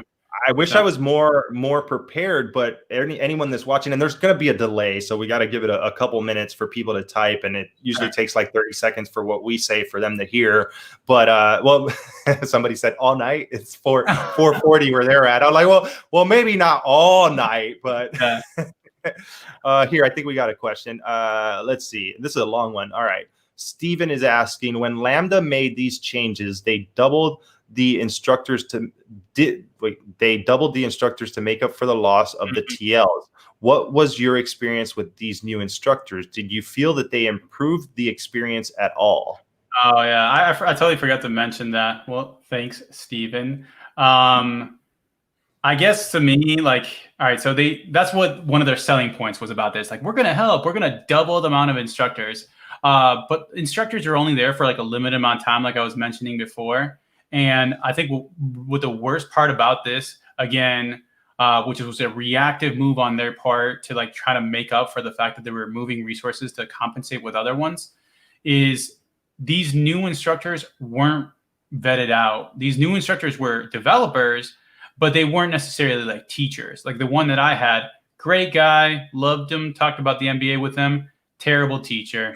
I don't know how else to say it. Like he was a developer, but just not every developer is a teacher. Okay. Yeah, and I agree. And so it was awful because you're going through some of the hardest parts while somebody's also learning to be a teacher, and it was extremely frustrating. The guy didn't even know how to like run his Zoom properly the first day. And he was a very smart guy, but he just also didn't have that desire to teach. You could ask him, I have asked him questions later, and he's like, I don't know that language or something like that. Meanwhile, TLs, some of the few select TLs that they kept, they're like, we're going to find that answer. I don't care how long it takes. And so that that's the right attitude. Sorry. Yeah, no, you're fine. They hired people in an attempt to like make it look like they're really helping, but it was just an attempt to make it look like they're doing something. I've heard this particular teacher has improved, but my experience was we lost an extra month of content. And I remember that teacher specifically, I had to look at old lectures and look at stuff up on YouTube, which really made me think, what am I paying for if I'm not even using the resources you guys are giving me? I'll say one thing too, especially if they threw them like in the middle of like people leaving and people coming in. I've experienced this in just software development and at a regular job, and it takes a long time to onboard somebody into a project that, even if it's a brand new project that hasn't been started, they have to figure out what stack we're using and how everything's going to be built. But if it's in the middle of a project and you have to onboard something or someone, it takes up so many more resources to help them get up to speed. And now I understand that this is a curriculum and all that, but there's probably still a lot of that aspect. Like you can't just throw a developer in and expect them to figure it out the first day that they're there. There's going to be a lot of time that goes into them just getting up to speed. And that seems to be almost what you're describing, where they got rid of TLs, but then they hired all these instructors, but then the instructors were struggling just to like figure out what they were going to be teaching and how everything was going. Yeah. I mean, you described it really well. I mean, it's essentially just that. You had someone that came in that he was a great programmer, nothing wrong with the guy, really nice guy on top of that. But if our homework is set in a certain way and he gets off track and starts talking about other things, because as you know, programming is not just like a small little thing. There's all different kinds of stuff, right? He gets off track. We don't make it in time to learn the core concept of what we needed for our homework. Now we spend 8 hours. I remember there was days that I spent like, 5, 6, 10 hours like of my time trying to figure something out because the resources had just been reduced. Mind you, this is also a time where I had a mentor, mentee, and a track team to meet. And it was just like hell. That sucks. There's a quote. I don't know who it is, but it's a pretty famous quote. That's what one developer can do in 1 month, 2 developers can do in 2 months. I think that's how it goes, because it kind of plays into what we're talking about. Like that, there's no such thing as just throwing in extra bodies to fix a problem. And I remember my first job would do this. They would, and I don't really mention who they are. I've mentioned it a couple times, and I don't mean to crap all over them. Our dev team was awesome, and I just wasn't a big fan of the management. And it was just a really big company, and our team was on a small team in the marketing department, and there was just no love for the process of software development. But they would hire, so we would get these projects and these new features or these new pages that we would have to build, and then we would have whatever 6 months to complete this, and then they would supplement us with contractors that would come in and help us build this. And many of them were there from the start. But what would happen, where the help came in, was at the end of the project, towards the deadline, the arbitrary deadline that was set by some executive who had no idea how long anything should take. He just said, I want it done on this day, even though we told him it's not going to be done on that day, no matter how much you want it done on that day. He says, I don't care, get more people in. So what happens is that a month before the deadline, then they throw in all these bodies on the project that now we have everybody on the team is answering questions for them. Everybody is trying to help them figure out what they need to do, that the entire team then gets slowed down by it. And it's such a bad way of thinking, because just management that doesn't understand software development does that all the time. And the fact that a coding school did that with instructors just makes me think, like, who's running the show? Was he a programmer? Did he have years of programming experience and leading development teams? Because a lot of the things, like testing people on algorithms to say that they're a good developer or not, that's usually bad. And many programmers will tell you that that's a thing that was created by companies that didn't know how to better assess people, and then throwing bodies in just to get more help in the middle of a project. That's another thing that bad management does. So everything that they were doing just seems like a lot of stuff that bad management tends to do. And I don't know. It stinks. I think you kind of answered this question a little bit earlier. And before you answer it, I just want to say that even if he were to recommend Lambda beforehand, just if you're thinking about signing up for it, just make sure to watch what they tell you and what they sell you, because what if they do the same thing that happened to Pablo to you? What if that happens? What if they tell you, oh yeah, we've got all the TLs back, and then 2 months in, they're gone? So would you recommend Lambda before they remove the TLs? I 100% did. And say, like, I'm not going to be one here to just say that they're awful organization. They were a great organization. Their structure was amazing. Like, everything about them was getting me over all the issues that I had previously. I wasn't one of those people that were self-taught but struggling. And so, I would definitely recommend Lambda before they remove the TLs. But now, even if the TLs come back, like Dorian said, like, I just can't trust a company's not going to flip-flop again and again and again. And that, to me, is like the scariest part about it all, right? Like, you're expecting a curriculum, you're expecting a structure, and then to change it on you. I just can't in good conscience recommend them at all anymore.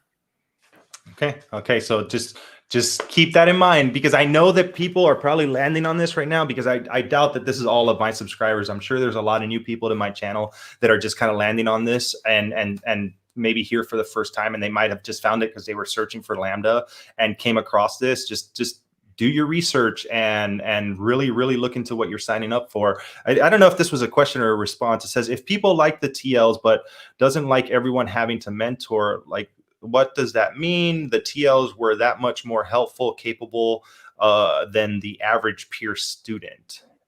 Okay, if people like the TLs, but okay, I'm quite sure. I'm a little confused by the. Jay in Dallas, maybe Dallas. That's how they ask the questions. I'm sorry, but yeah, the TLs were in a way more helpful because they were hungrier, right? Like I think the fact that they were more capable than the average peer student because they had gone through the program already, so they understood.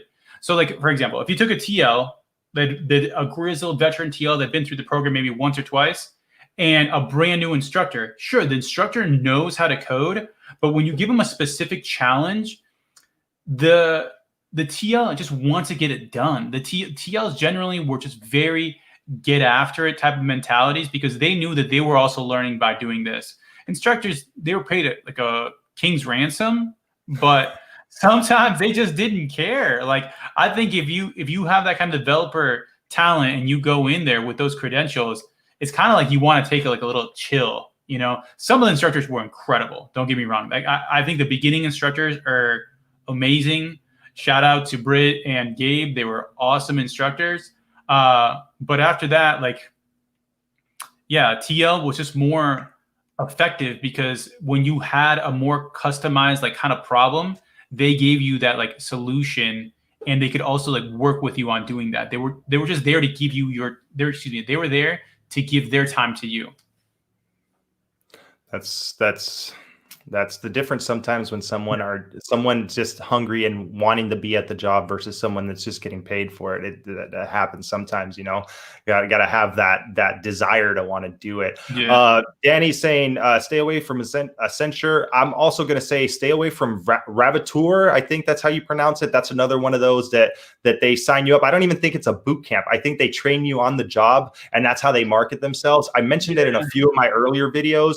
They're a company that you'll see every time you look for a junior developer job on any of the job websites. You're going to see Ravatur, and they will place you, and they will take a cut of your salary, and they will sign you on a contract for like 3 years of 20% of your salary, and then they train you on the job. And many times, if you do enough research and you go on Reddit and you see what people have gone through there, you'll see that they put you in these crappy jobs that you don't learn much, and you're making not really great money, and then you're giving them a bunch of your money, and you sign your life away for 3 years to them. So just be careful of people that want you to sign up and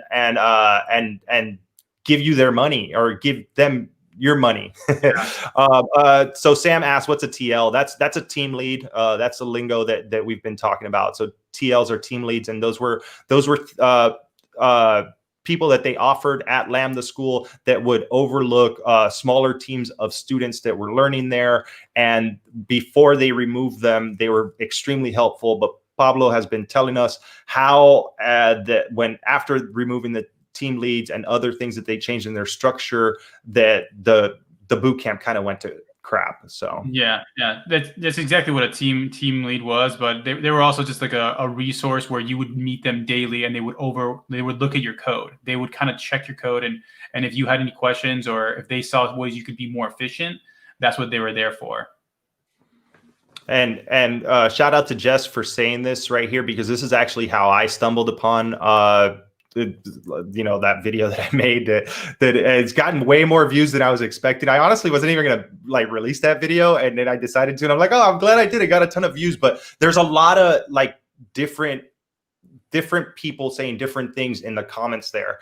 And you'll get half of the people saying stay away from boot camps. You'll get the other half saying that boot camps are the best decision they ever made. The truth is that there's a lot of resources online. Information is everywhere. Do your research. The same goes for investing in cryptocurrency. If you're trying to invest in cryptocurrency right now, you better do your research because you might go broke. So it's the same thing. A quick get rich quick scheme like all these boot camps popping up might be a bad investment. So if you're willing to sign up for them, just remember that you need to read up on it on your own and be a responsible adult. For crying out loud. That's an interesting point that Jess is actually making also about the Reddit subreddit, because there is a subreddit I know that is monitored also by Austin, which is the CEO, and he has been known to delete posts that he does not like. I think he's kind of like refrained from doing that. So if you see a review of Lambda on there, it might, you might not see all the reviews of Lambda on there. Let me just say. And if you look at also like, I don't know if you can look at historically, like the changes, I think there's a couple of different review sites for Lambda. They've definitely gone down. When I first went to a review site to see Lambda's like rating or whatever, they were the top 5. They don't even crack the top 50 right now. Wow. So, wow. Yeah. I will say one thing about reviews. I created like a niche website. It was actually one of the things that I first started talking about on this channel. And I learned very quickly that you can't believe anything that you see on the internet, that every topic that you read on in a blog is probably regurgitated from another blog, and it's a big game of telephone. And then another thing about reviews, especially on Amazon and other sites like that, there's paid reviews. And I've heard that there's paid reviews on Udemy for a lot of those courses. Now, don't get me wrong, there are some amazing content creators and there are some really, really good teachers on Udemy. But I'm a guy that talks a lot of crap. I don't know how much of this is true, but I do know for a fact that there's a lot of paid reviews on Amazon. So I wouldn't doubt that companies like these boot camps are paying for reviews or fluffing their reviews, or there may not be legitimate reviews. And if there's really no way to validate if these are reviews from actual students, then you might have to be careful with that too, and try to find people that actually went there. Again, not everyone's experience is like Pablo's, but just be buyer beware and do your research. Again, were you familiar with Vincent Wu's post before you joined Lambda? I have no idea who Vincent Wu is. Yeah. So you know who that is? Yeah. So he's a guy that interviewed Austin and basically held his feet to the coals and caught Austin completely by the surprise, because he pointed out the fact that Austin didn't follow the metrics that all the other coding schools were. He basically released like a report of how many students had graduated, and it wasn't an honest report. I don't think he manipulated numbers. I just think he chose to report on a certain group cohort that was very successful and didn't report all the numbers. And then when he was questioned, okay, so you don't like the standard that is being brought up? I mean, they're trying to create a standard for, so they can create more transparency for people. He didn't want to follow the standard just because it was inconvenient for him. He was going to release his own numbers. And so basically he's just giving himself his own grade, which seems like what I'm supposed to do in Lambda is give myself my own grade. But no, I was not familiar with Vincent Wu, but I have spoken with Vincent Wu. Super nice guy. He's told me about the people he's spoken to. There's a ton of people out there that are not happy with Lambda. He's one of those people that just wants to get the information out there. I think he believes in Austin's intention of trying to do the right thing, which he gathered that from his interview, but at the same time, his actions don't reflect what his intentions were. Wow. So the reason why I was laughing right there and threw my hands up was the showing the convenient numbers. Yeah. Again, I'm going back to bad business. I remember at my previous job, we would have these business meetings and these quarterly meetings where they're talking about all these numbers, and they always show all these people the good numbers. And anytime there's a dip, anytime there's a bad number, it's always like, oh, don't look at that there. That was an off week. That was because of this. That was because of that. So there's always an excuse for why there's a bad number and why they show only the good numbers. And there's always like the good numbers are because we're awesome. Right. It's not because certain other factors that may have come into play. It's just like, they pat themselves on the back and they say like, oh, we're just so great that our numbers are this good. But then they only show good numbers, and again, I don't know. Maybe the guy did get caught off guard. He was trying to show better numbers. He selected the perfect cohort to be like, oh, look how amazing we are. And that in itself, just I'm glad he got called out for that.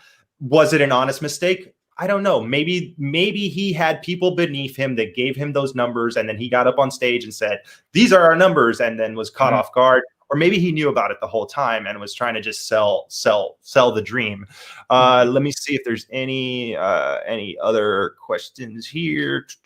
While you look at that, I mean, I would also say to that same point, like, think about a stock, a company that's being, under the microscope. They're required to give out the same information in a certain manner. You know, the counting principles are the same for everybody, so people can have a fair way to really accurately see which one's worth their time in investing in.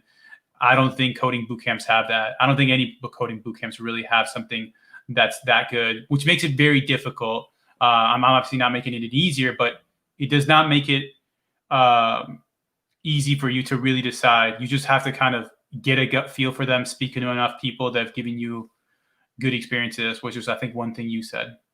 Shout out to Sawyer, who's speaking a lot of similar words that you are here, that their current student at the end stages of the program. It's far different from what they signed up for, and definitely do your research. He does not think, or she, Sawyer is one of those names like Dorian. It can be either or. So they do not think that it is worth the money anymore. So I got another question here. Let's just see. Counter-Strike Steve, nice. You mentioned before the lack of accountability. Do you have any personal experience dealing with people who should have been held back but were not due to the changes? I mean, I don't have personal experience. Personal experience dealing with people who have been held back but were not due to the changes. But I definitely know of people. I mean, I think I mentioned it a little bit earlier, but there were people in build weeks where you really are tested and you get to see what people are capable of doing, and they show up and they realize they don't know what they're doing, that they've been able to manipulate or do something to get themselves there. And when they're put in the hot seat, they can't get it done, and they still get a pass. They still get a pass because they're part of the team. And that, I think, that's doing everybody a disservice, because now one person has to pick up the slack for that person and like loses motivation. Yeah. And then the person doing the slacking, like, they think, well, maybe this is what it is I'm good. And without that accountability, that was the removal of project leads, PLs.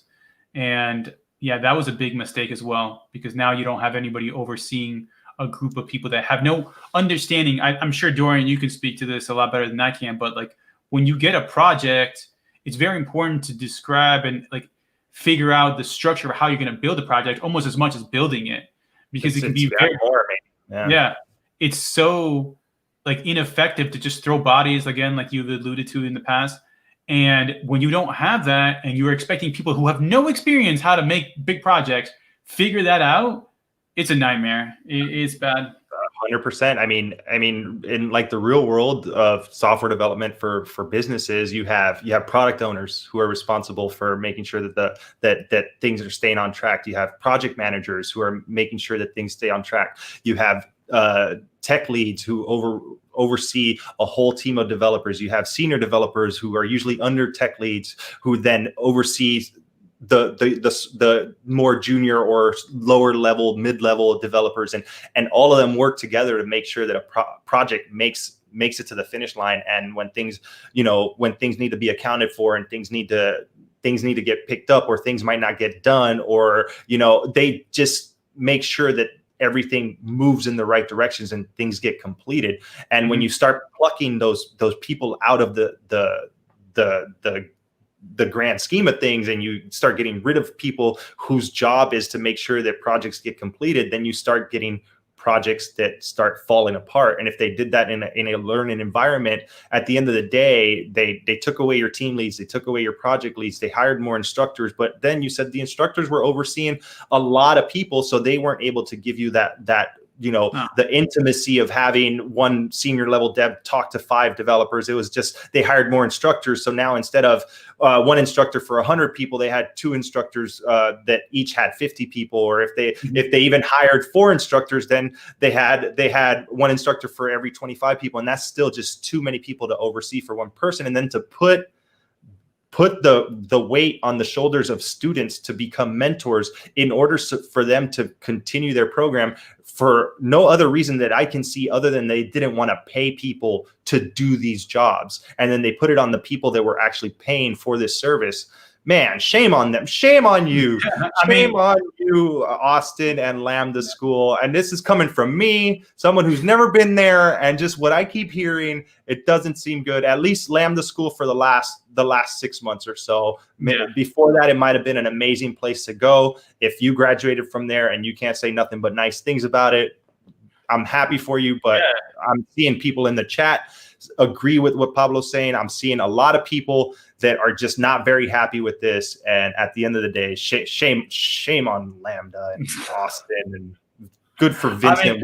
I just hope it comes out. I just hope it comes out that people see that, and no more people have to like lose their dream of like maybe becoming a programmer, because some people maybe got so discouraged from this that they just don't ever continue. And I think that's the real crime here. You know, people that just get so discouraged from something being mistreated like that. And Yeah, I agree.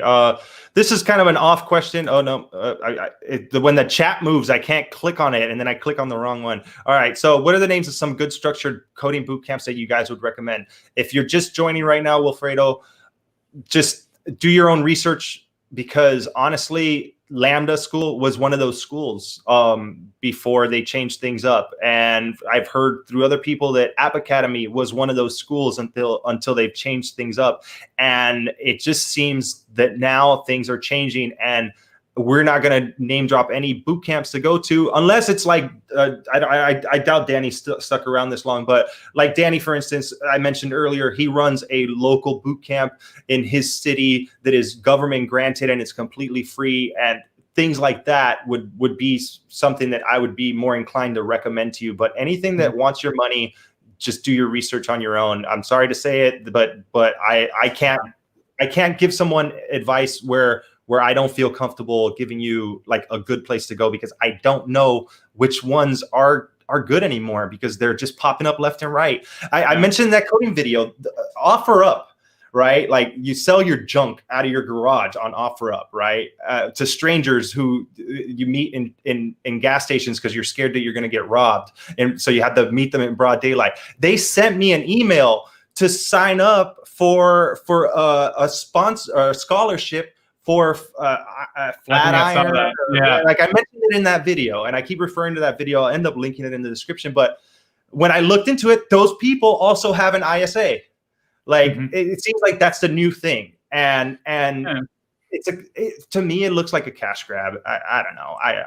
I would not be surprised in the next coming years, there's some sort of organization out there, maybe like a government entity that's maybe already investigating Lambda and doing something to maybe put it in, because it happened, like we said before with like Phoenix of Arizona or whatever it was, with Trump University, with a lot of these places.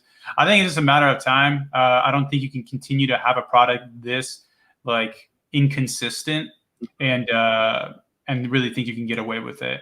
It's just frustrating to be part of that right now is my thing.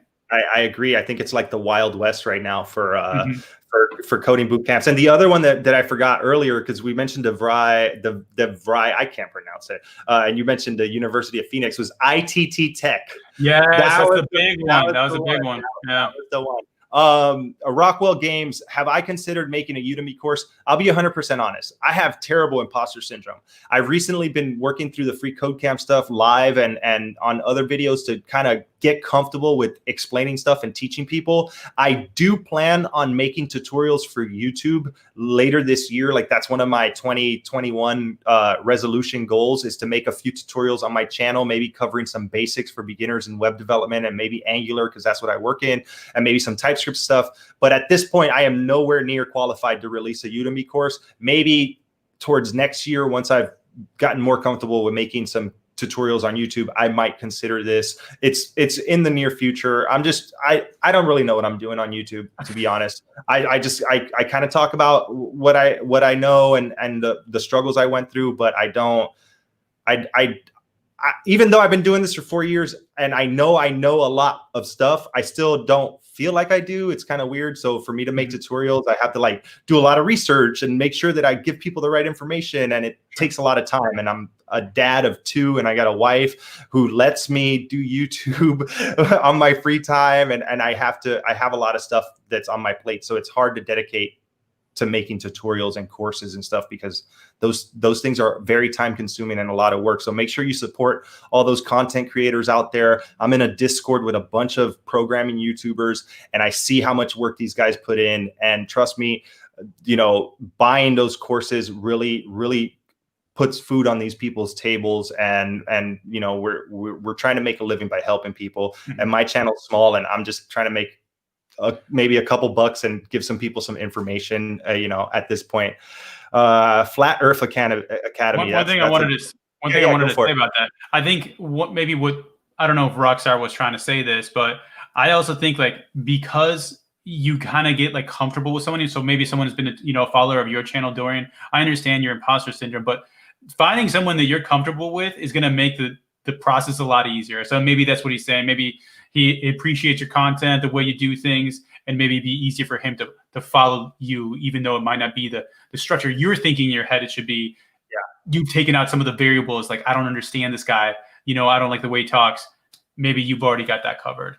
That's a good point. I did do a poll when I went before. My channel has grown ridiculously in the last month. Like in my last 28 days on my analytics, I've got like 4,000 subscribers.